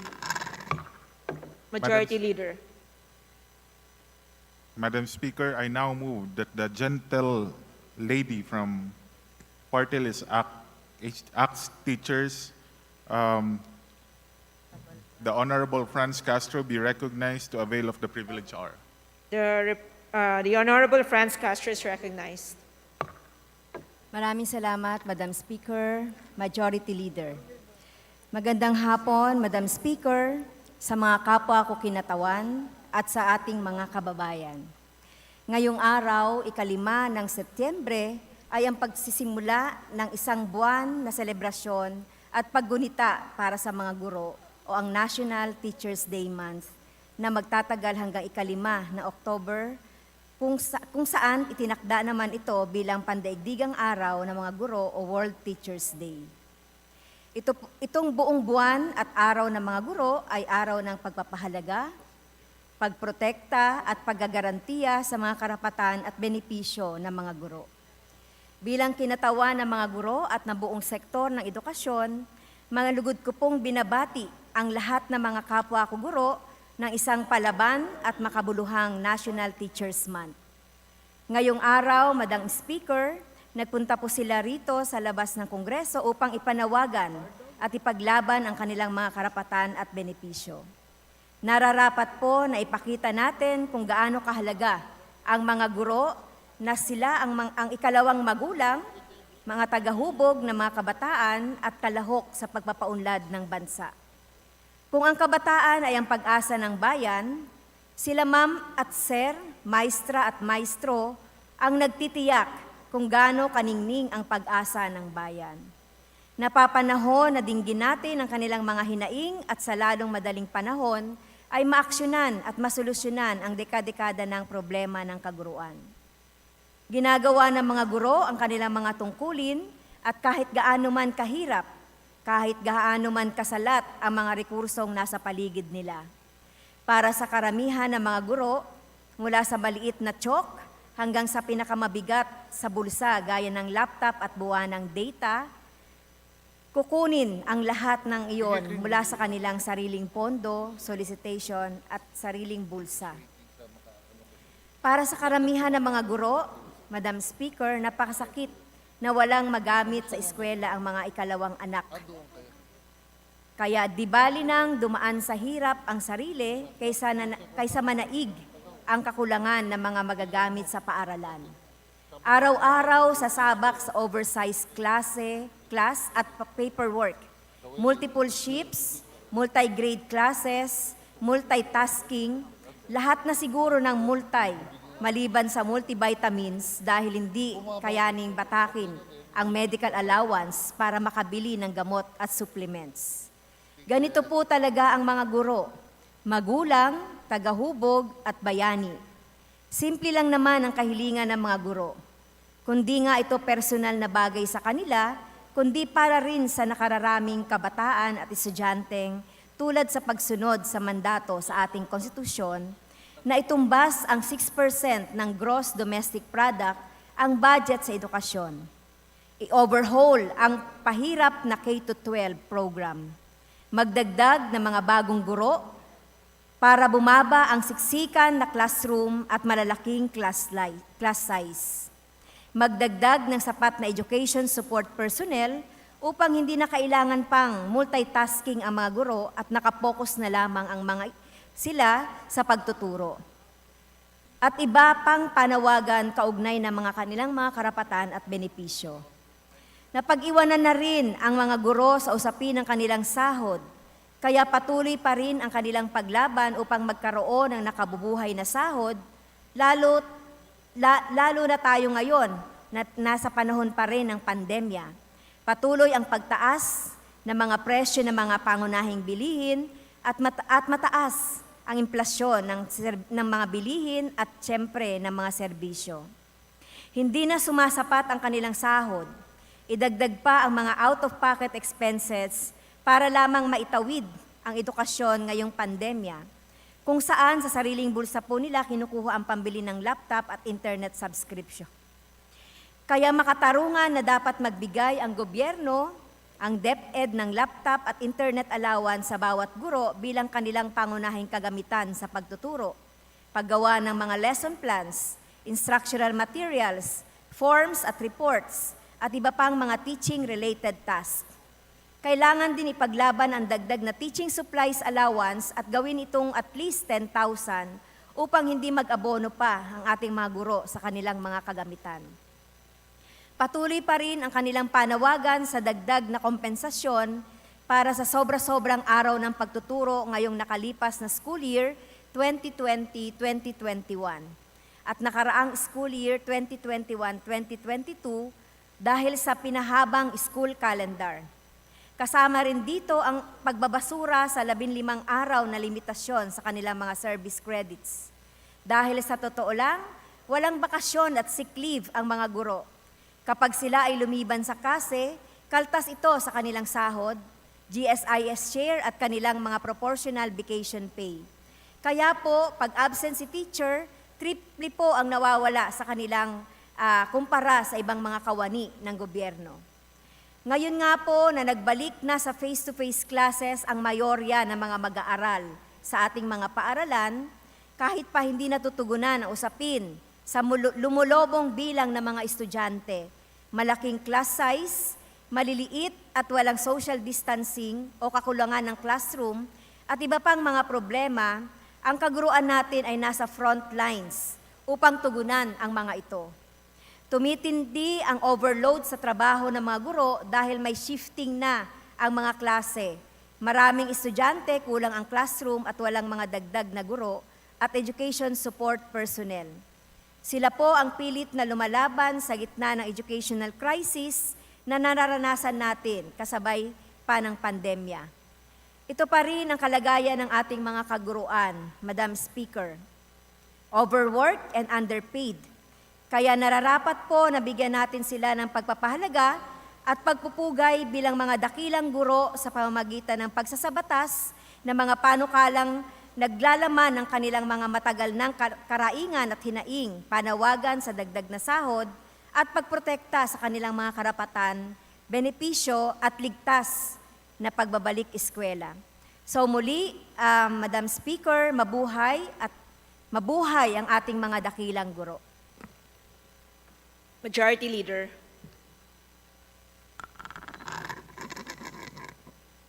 Madam Speaker, as there been no more interpellation, I move that we refer the speech of the Honorable Representative Franz Castro to the Committee on Rules for its appropriate action. There is a motion. Is there any objection? Hearing none, the motion is approved. Majority Leader.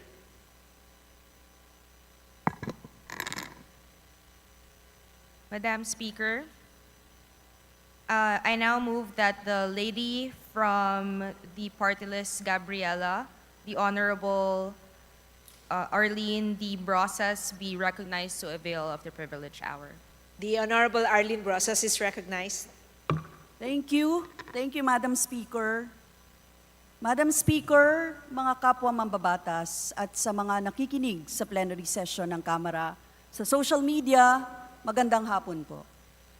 Sa inaugural address ni Pangulong Marcos Jr., binanggit niya ang pag-aasam ng sambayanan para sa kapayapaan. Ang sabi ng Pangulo, I listened to you and this is what I have heard. We all want peace in our land. You and your children want a good chance of a better life in a safer, more prosperous country. Dagdag ng Pangulo, sa pangarap na maging mapayapa ang ating bansa, ang pangarap nyo ay pangarap ko. Subalit, tila ang pangarap na ito ng kababaihan at mamamayan ay unti-unting binabaluktot at nagiging bangungot sa mga nagdaang araw at linggo sa ilalim ng Administrasyong Marcos Jr.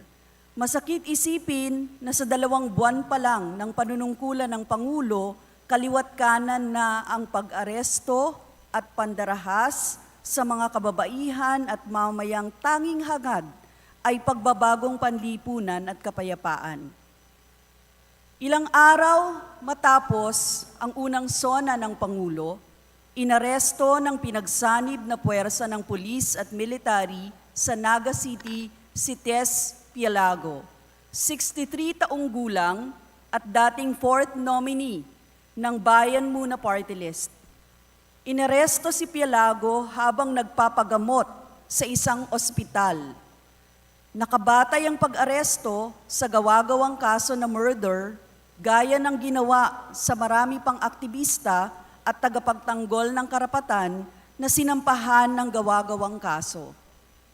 Nitong ika-24 ng Agosto, inaresto sa Quezon City si Adora Faye De Vera, 66 na taong gulang, martial law survivor, at matapang na leader kababaihang humamon sa diktaturyang Marcos. Inakusahan siya ng gawa-gawang kasong multiple murder dahil sa umano'y paglahok niya sa isang NPA ambush noong 2005. Pangatlong beses na niya itong pagkakulong.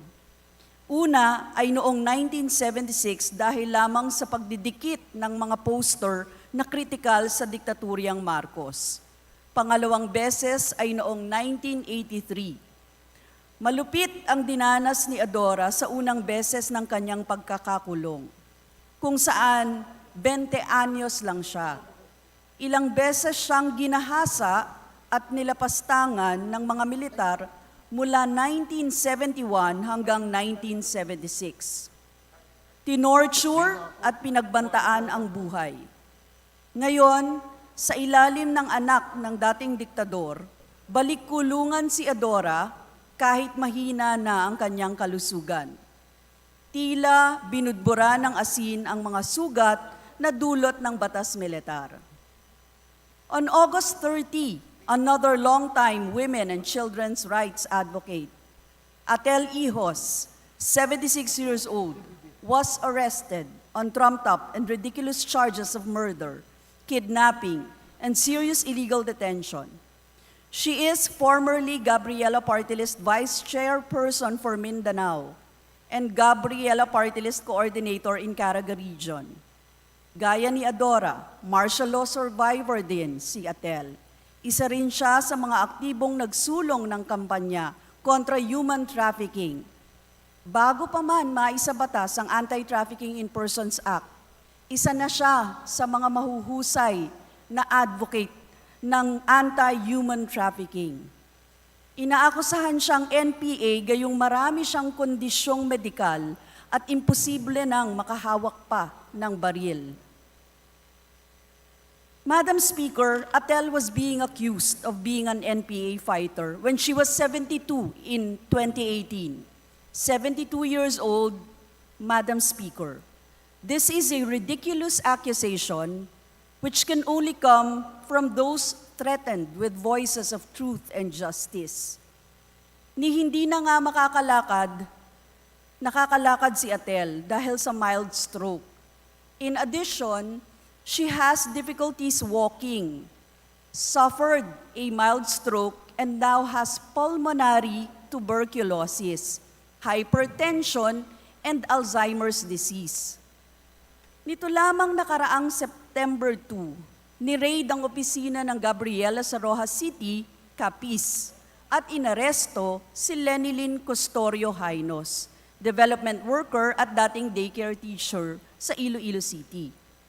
Tinamnan ng mga baril, granada, at sinamsam pa ang aking flag.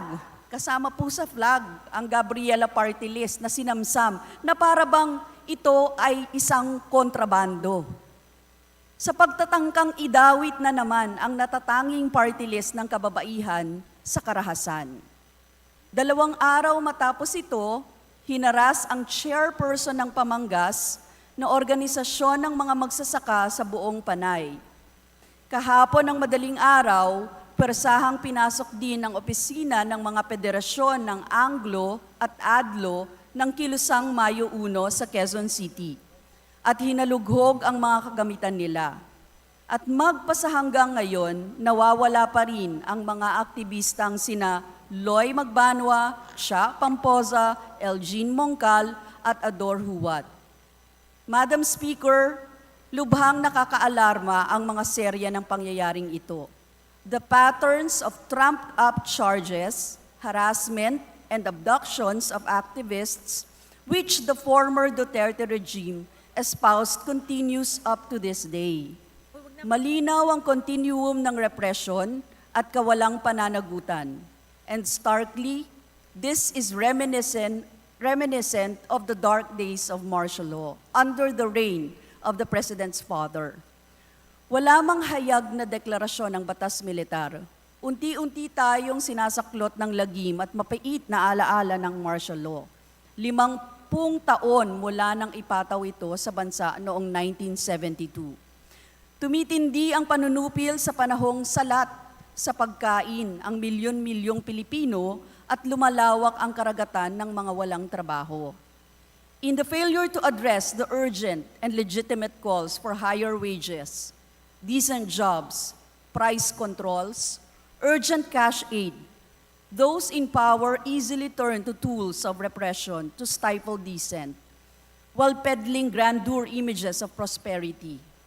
Patuloy ang maruming operasyon ng National Task Force to End Local Communist Armed Conflict or the NTF-LCAC, kahit pa ang National Security Advisor ay hindi sang-ayon sa red tagging. Madam Speaker, kung pangarap din ng Pangulo ang pangarap ng sambayanan na kapayapaan, dapat na konkretong itigil ang harassment, pagsasampa ng trumped-up charges at pandarahas sa mga Pilipinong naghahangad ng pagbabago. Kagyat na palayain sina Tess, Adora, Atel at marami pang iba na dinukot batay sa gawa-gawang kaso. Itigil ang raids sa mga opisina ng mga progresibong organisasyon. Itaguyod ang paggalang sa karapatang pantao at ipagpatuloy ang usapang pangkapayapaan to address the roots of the armed conflict, resume peace talks. Sa darating na ika-21 ng Setyembre, gugunitain natin ang kabayanihan ng mga nauna sa atin na lumaban sa diktatorya at patuloy na mangangakong ipaglalaban ang kalayaan, kapayapaan at demokrasya. Maraming salamat, Madam Speaker. Majority Leader. Madam Speaker, I move that we refer the speech of the Honorable Brosses to the Committee on Rules for its appropriate action. There's a motion. Is there any objection? Hearing none, the motion is approved. Majority Leader.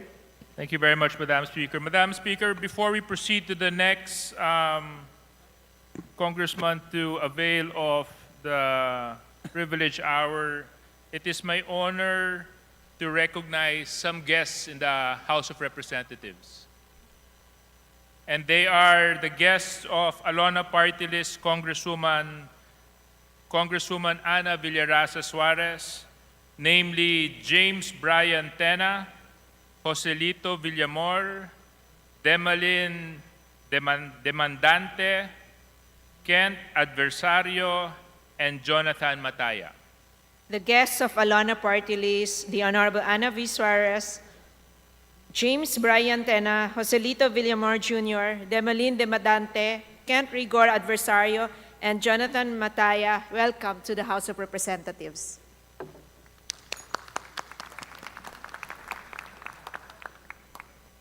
Majority Leader. Madam Speaker, I now move that the gentleman from the 3rd District of Negros Oriental, Representative Arnie Teves Jr., be recognized to avail of the privilege hour. The Honorable Arnie Teves Jr. is recognized. Madam Speaker, thank you very much. Good afternoon, everybody. I rise here again today on a very important issue. Kaninang umaga, may meeting sa Committee on Agriculture. Ang napansin ko ngayon, I'm speaking about parliamentary democracy in modern times.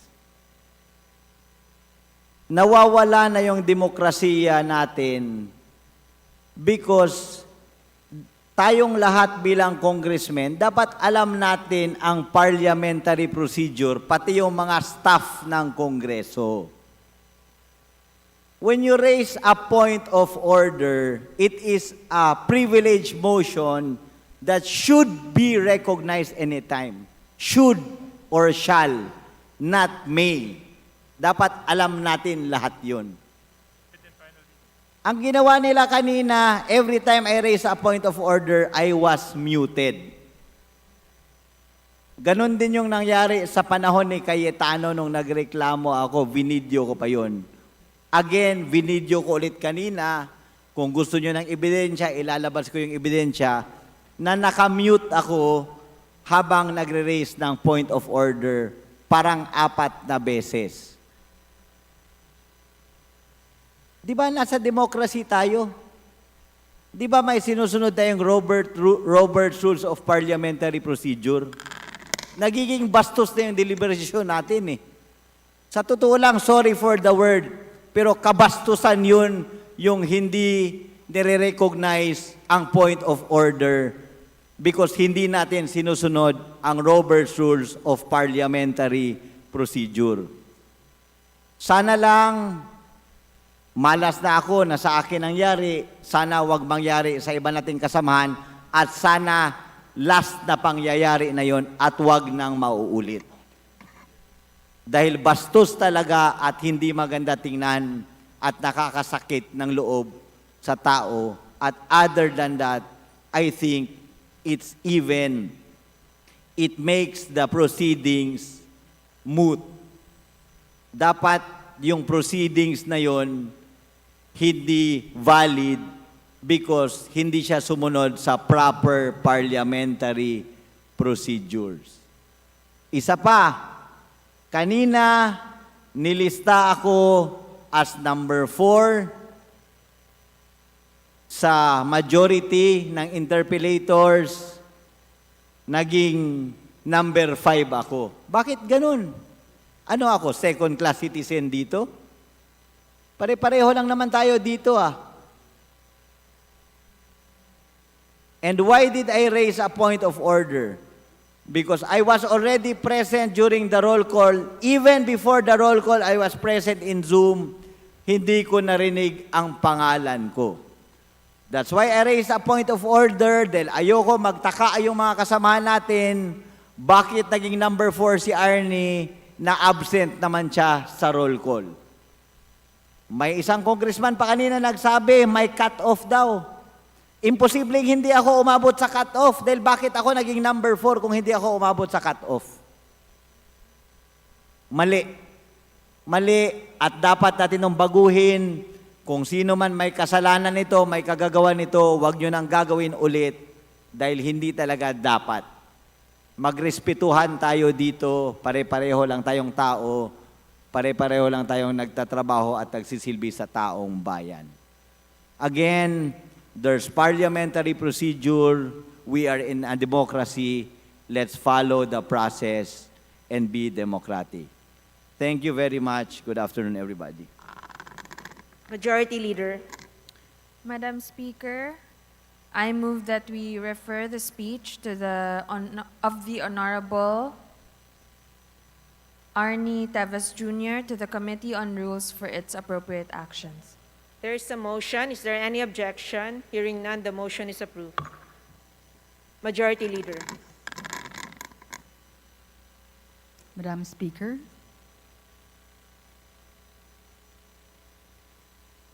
yes.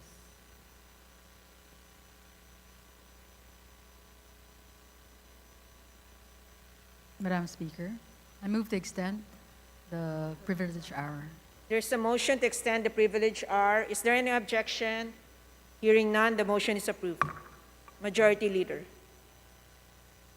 Madam Speaker, I now move that the gentleman from the 2nd District of Southern Leyte, Representative Christopherson Yap, be recognized to avail of the privilege hour. The Honorable Christopherson M. Yap is recognized on Zoom.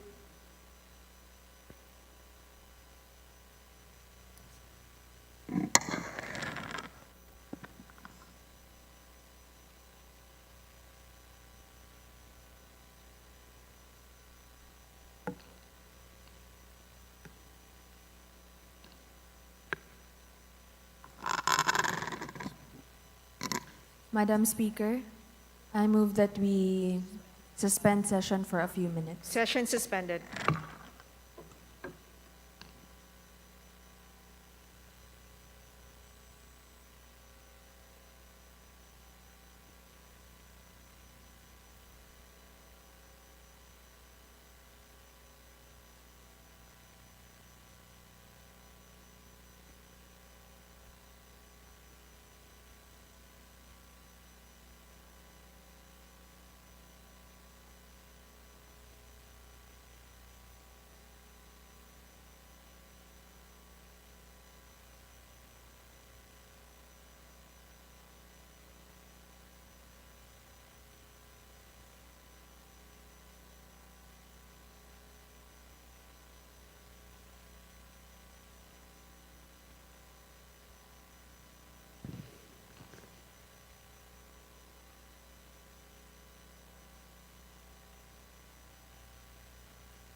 Session resumed. Majority Leader. Madam Speaker, there being technical difficulties, I move that we withdraw the recognition of the honorable gentleman from the 2nd District of Southern Leyte, Honorable Christopherson Yap, I move to withdraw his recognition, Madam Speaker. The motion to withdraw is approved. Majority Leader. Madam Speaker, there being no more representatives to avail of the privilege hour, I move that we terminate the privilege hour. There's a motion to terminate the privilege hour. Is there any objection? Hearing none, the motion is approved. Majority Leader. Madam Speaker, I move to suspend session for a few minutes. Session suspended.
Session is resumed.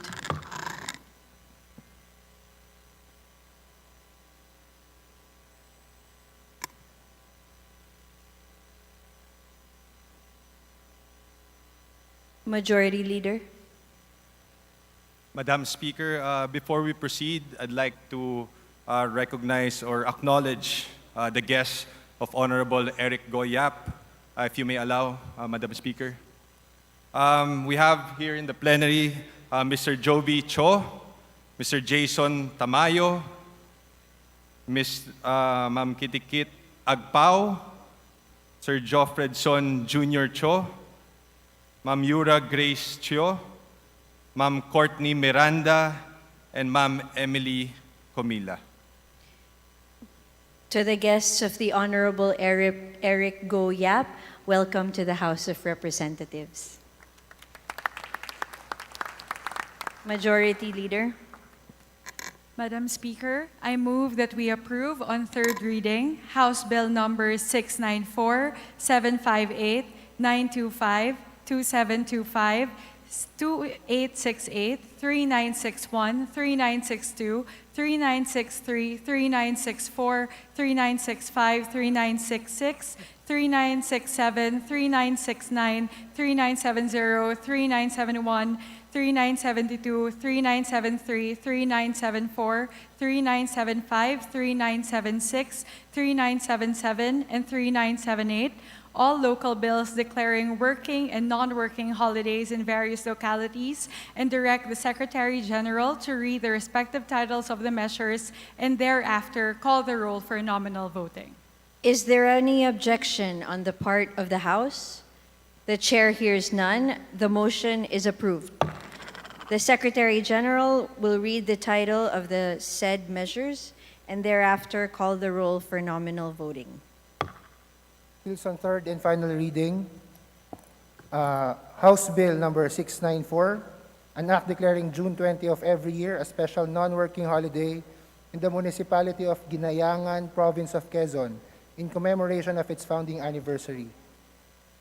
House Bill number 758, an act declaring June 21st of every year a special non-working holiday in the city of Bayugan, province of Agusan del Sur, in commemoration of its Charter Day.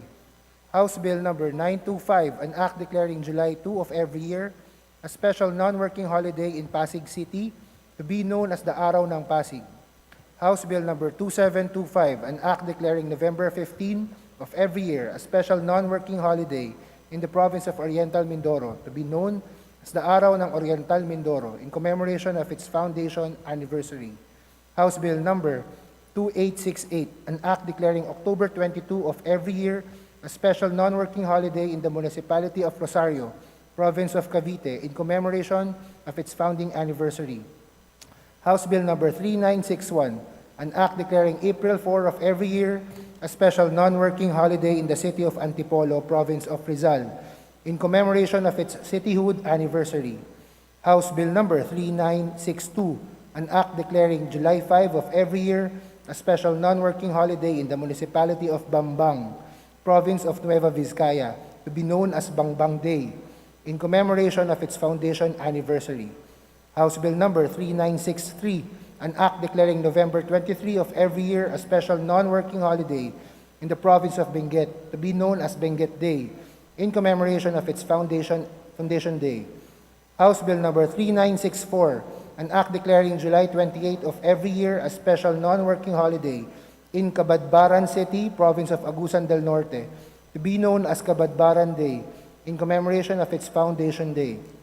House Bill number 3965, an act declaring July 15 of every year a special non-working holiday in the Cordillera Administrative Region, to be known as Cordillera Day, in commemoration of its foundation day.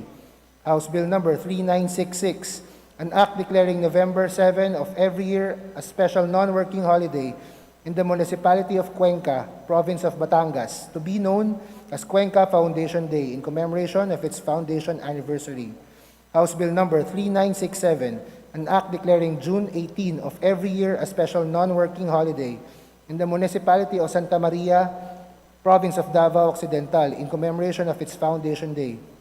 House Bill number 3969, an act declaring March 7 of every year a special non-working holiday in the island garden city of Samal, province of Davao del Norte, in commemoration of its foundation day. House Bill number 3970, an act declaring November 3 of every year a special non-working holiday in the municipality of Calibo, province of Aklan, to be known as the Calibo Foundation Day. House Bill number 3971, an act declaring March 2 of every year a special non-working holiday in the province of La Union, to be known as La Union Day, in commemoration of its founding anniversary. House Bill number 3972, an act declaring February 21 of every year a special non-working holiday in the province of Marinduque, to be known as Araw ng Marinduque, in commemoration of its founding anniversary. House Bill number 3973, an act declaring August 18 of every year a special non-working holiday in the city of Naga, province of Camarines Sur, to be known as Jesse M. Robredo Memorial Day, in remembrance of the life and exemplary contribution to public service of former Mayor and Secretary of the Interior and Local Government, Jesse Manalastas Robredo. House Bill number 3974, an act declaring August 11 of every year a special non-working holiday in the province of Samar, to be known as Samar Day, in commemoration of its Foundation Day. House Bill number 3975, an act declaring July 31 of every year a special non-working holiday in the municipality of Tangalan, province of Aklan, to be known as Tangalan Day, in commemoration of its Foundation Day and in honor of the bravery of the local heroes of the Vivo Revolt. House Bill number 3976, an act declaring December 7 of every year a special non-working holiday in the municipality of Virac, province of Catanduanes, in celebration of the Kaadlawan nin Virac. House Bill number 3977, an act declaring February 24 of every year a special working holiday in the province of Zamboanga, Sibugay, to be known as Araw ng Sibugay, in commemoration of its Foundation Day. House Bill number 3978, an act declaring April 16 of every year a special non-working holiday in the city of Marikina, amending for the purpose Republic Act number 10788, entitled An Act Declaring April 16 of every year a special holiday and no class day in schools in the city of Marikina in commemoration of its founding anniversary, to be known as Marikina City Day. House Bill number 3968, an act converting the municipality of Carmona in the province of Cavite into a component city to be known as the City of Carmona. Roll call of members in consideration of on third reading of the aforementioned bills.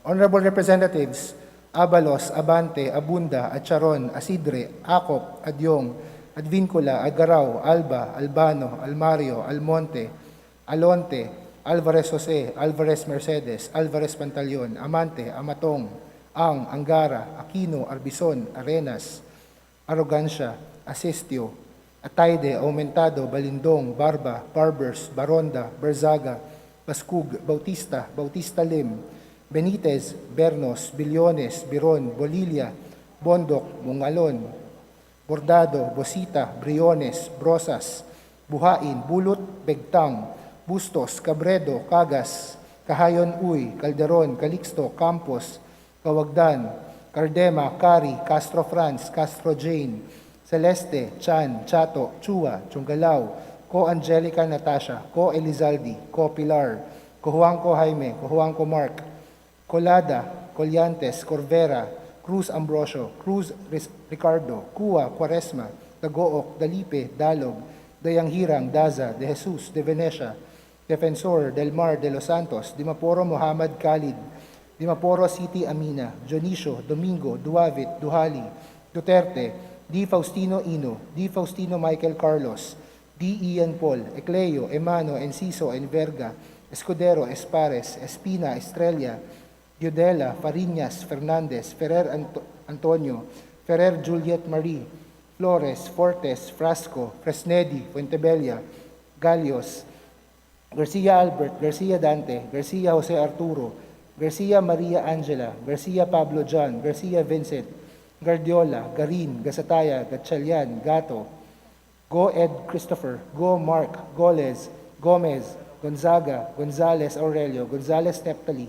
Gonzales Sandro, Goriseta, Huico, Gintu, Gulyas, Gutierrez, Hagedorn, Haresco, Hataman, Hernandez, Herrera, Horibata, Javier, Ko Olga Ara, Ko Ricardo, Ko Wilton, Kunghun, Labad-Labad, Lacson, Lacson Noel, Lagman, Lagon, Daphne, Lagon Sonny, Lara, Lazatin, Lee, Ligarda, Libanan, Limkaychong, Loyola, Luistro, Lumayag, Makapagal Arroyo, Maceda, Madrona, Magsino, Malapitan, Mangawang, Manikiz, Manuel, Marañon, Marcoleta, Marcos, Mariano Hernandez, Marino, Marquez, Martinez, Mastura, Matibag, Matugas, Mendoza, Mercado, Mercado Revilla, Miguel, Momo, Morden, Nava, Nisay, Noel, Nograles Juan Fidel Felipe, Nograles Margarita, Nolasco, Waminal, Olasco, Olivares, Ong Chuan, Ordanes, Ortega, Uano Dizon, Padiernos, Paduano, Paglas, Palma, Panaligan, Pancho, Panotes, Pascual,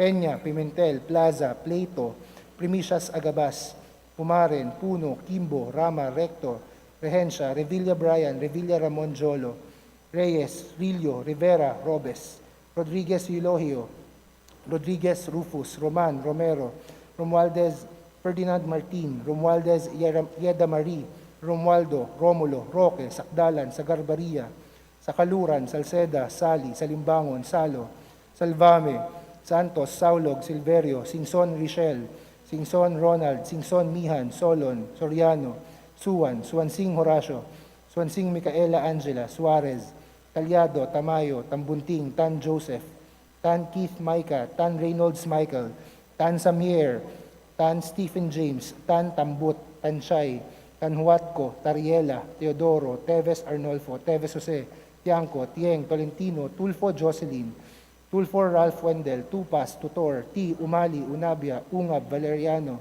Balmayor, Vargas, Vargas Alfonso, Velasco, Veloso Tuason, Vergara, Verzosa, Villa, Villafuerte Luis Raymond, Villafuerte Miguel Luis, Villanueva, Villar, Villaraza Suarez, Villarica, Villago, Yap Christian Tel, Yap Christopherson, Yap Edvic, Yap Eric, U Divina Grace, U Jazel Victoria, Yulo, Zamora Amparo Maria, Zamora Maria Carmen, Zamora Isabel Maria, Zubiri.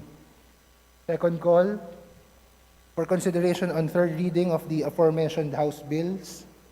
Numbers, Abante, Abunda, Acop, Almonte, Alvarez, Mercedes, Alvarez Pantaleon, Atayde, Bautista, Biron, Briones, Cari, Celeste, Chungalao, Co Angelica Natasha, Cruz Ambrosio, Daza, De Jesus, Dimapuro Muhammad Khalid, Duavit, Yudela, Fariñas, Fernandez, Galios, Garcia Albert, Garin, Gonzaga, Gonzales Sandro, Hataman, Horibata, Javier, Lacson, Lagman, Lagon, Daphne, Lagon, Sonny, Libanan, Marcoleta, Mercado Revilla, Noel, Nograles, Juan Fidel Felipe, Uano Dizon, Panotes, Roman, Romero, Sagarbaria, Salceda, Santos, Suwan, Tan Joseph, Tan Samir, Tupas, Tutor, T. Umali, Vergara, Vargas Alfonso, Vergara, Verzosa, Villa, Villafuerte Luis Raymond, Villafuerte Miguel Luis, Villanueva, Yap Christopherson, Zamora Maria Carmen.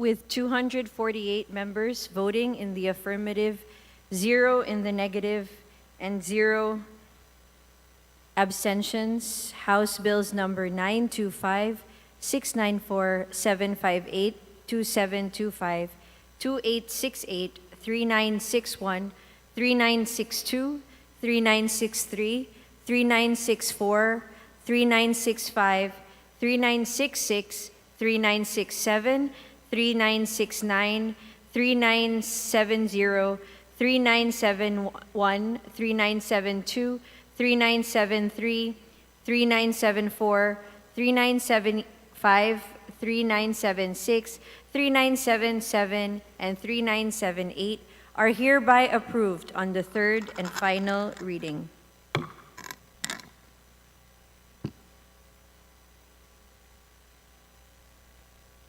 Majority Leader. Madam Speaker, I move that we approve on third reading House Bill number 3968 and direct the Secretary General to read the title of the measure and thereafter call the roll for nominal voting. Is there any objection on the part of the House? The Chair hears none. The motion is approved. The Secretary General will read the title of the said bill and thereafter call the roll for nominal voting. House Bill 3968, an act converting the municipality of Carmona in the province of Cavite into a component city to be known as the City of Carmona. Roll call of members in consideration of House Bill number 3968 on third and final reading.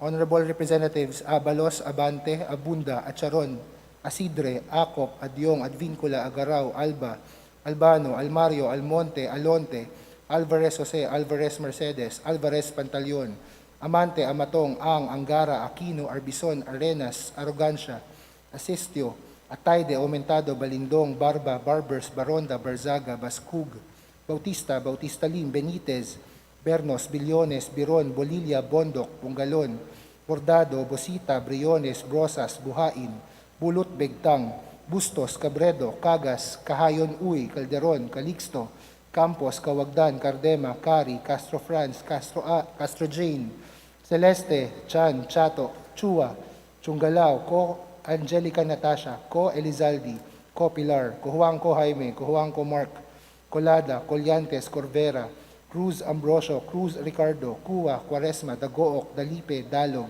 Dayang Hiram, Daza, De Jesus, De Venecia, Defensor Del Mar, De Los Santos, Dimaporo Muhammad Khalid, Dimaporo City Amina, Dionisio, Domingo, Duavit, Duhali, Duterte, D. Faustino Ino, D. Faustino Michael Carlos, D. Ian Paul, Ecleo, Emano, Enciso, Enverga, Escudero, Espares, Espina, Estrella, Diodela, Fariñas, Fernandez, Ferrer, Antonio, Ferrer, Juliet Marie, Flores, Fortes, Frasco, Fresnedi, Fuentebella, Galios, Garcia Albert, Garcia Dante, Garcia Jose Arturo, Garcia Maria Angela, Garcia Pablo John, Garcia Vincent, Guardiola, Garin, Gasataya, Gatchalian, Gato, Go Ed Christopher, Go Mark, Goles, Gomez, Gonzaga, Gonzales Aurelio, Gonzales Teptali, Gonzales Sandro, Goriseta, Huico, Gintu, Gulyas, Gutierrez, Hagedorn, Haresco, Hataman, Hernandez, Herrera, Horibata, Javier, Ko Olga Ara, Ko Ricardo, Ko Wilton, Konghun, Labad-Labad, Lacson Noel, Lagman, Lagon Daphne, Lagon Sonny, Lara, Lazatin, Lee, Ligarda, Libanan, Limkaychong, Loyola, Luistro, Lumayag, Makapagal Arroyo, Maceda, Madrona, Magsino, Malapitan, Mangawang, Maniquis, Manuel, Marañon, Marcoleta, Marcos, Mariano Hernandez, Marino, Marquez, Martinez, Mastura, Matibag, Matugas, Mendoza, Mercado, Mercado Revilla, Miguel, Momo, Morden, Nava, Nisay, Noel, Nograles Juan Fidel Felipe, Nograles Margarita, Nolasco, Waminal, Olaso,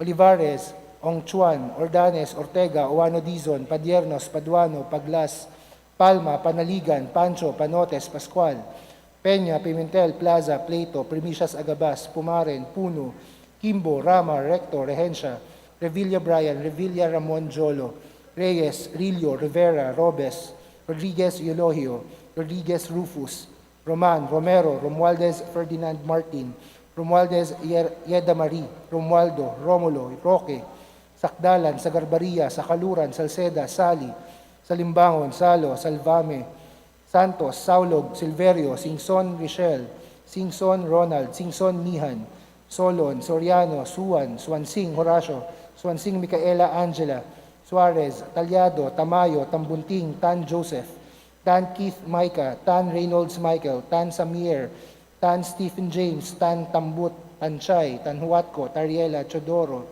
Teves Arnolfo, Teves Jose, Tiangco, Tieng, Talentino, Tulfo Jocelyn, Tulfo Ralph Wendell, Tupas, Tutor, T. Umali, Unabia, Unga, Valeriano, Valmayor, Vargas, Vargas Alfonso, Velasco, Veloso Tuazon, Vergara, Verzosa, Villa, Villafuerte, Luis Raymond, Villafuerte, Miguel Luis, Villanueva, Villar, Villaraza Suarez, Villarica, Violago, Yap Christiantel, Yap Christopherson, Yap Edvic, Yap Eric, Yu Divina Grace, Yu Jazel Victoria, Yulo, Zamora Amparo Maria, Zamora Maria Carmen, Zamora Isabel Maria, Zubiri.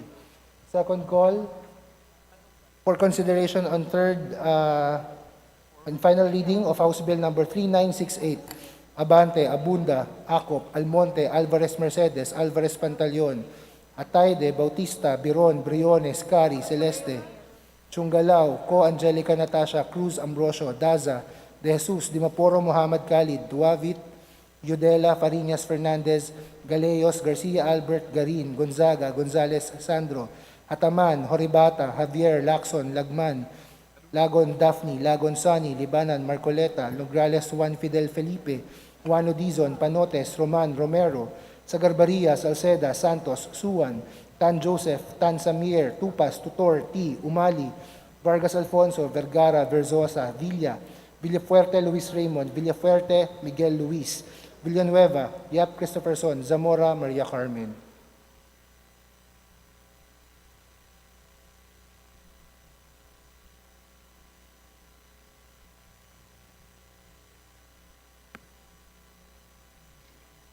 With 249 members voting in the affirmative, 0 in the negative, and 0 abstentions, House Bill number 3968 is hereby approved on third and final reading.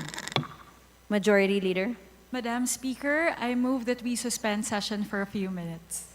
Session is suspended.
Session is resumed.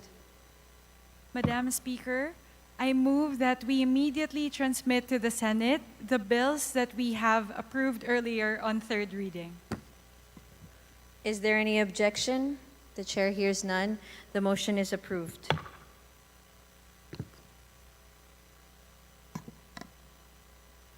Madam Speaker, on the part of the majority, I move that we elect the representatives to the Special Committee on Nuclear Energy. As Vice Chairperson, Congressman Salvador Plato. As members, Michael John Duavit, Jaime D. Cuanco, Steve Chombian Solon, Juan Carlos Ataide, Edward Hagedorn, Rachel Del Mar, Marie Bernadette Escudero. So moved, Madam Speaker. Is there any objection? The chair hears none. The following were elected as members of to the respective committee. Majority Leader? May I add, Madam Speaker, on the part of the majority, a special committee on basis, we elect Congressman Faustino D. as chairperson. So moved, Madam Speaker. Is there any objection? The chair hears none. The Honorable Faustino D. is hereby elected as chairman of the said committee.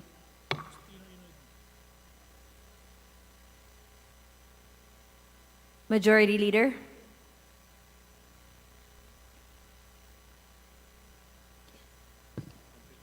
Madam Speaker, just for clarification, the chairperson is Faustino Ino D. for the Special Committee on Basis Conversion. Yes. Thank you very much, We note the Madam Speaker. manifestation.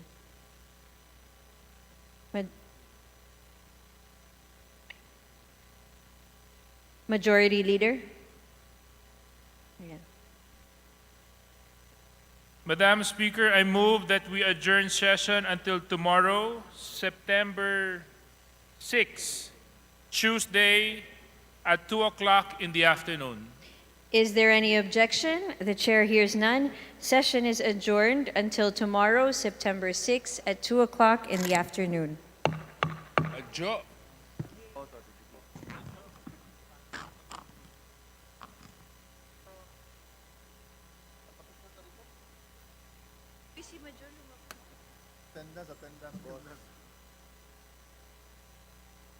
Picture na bod.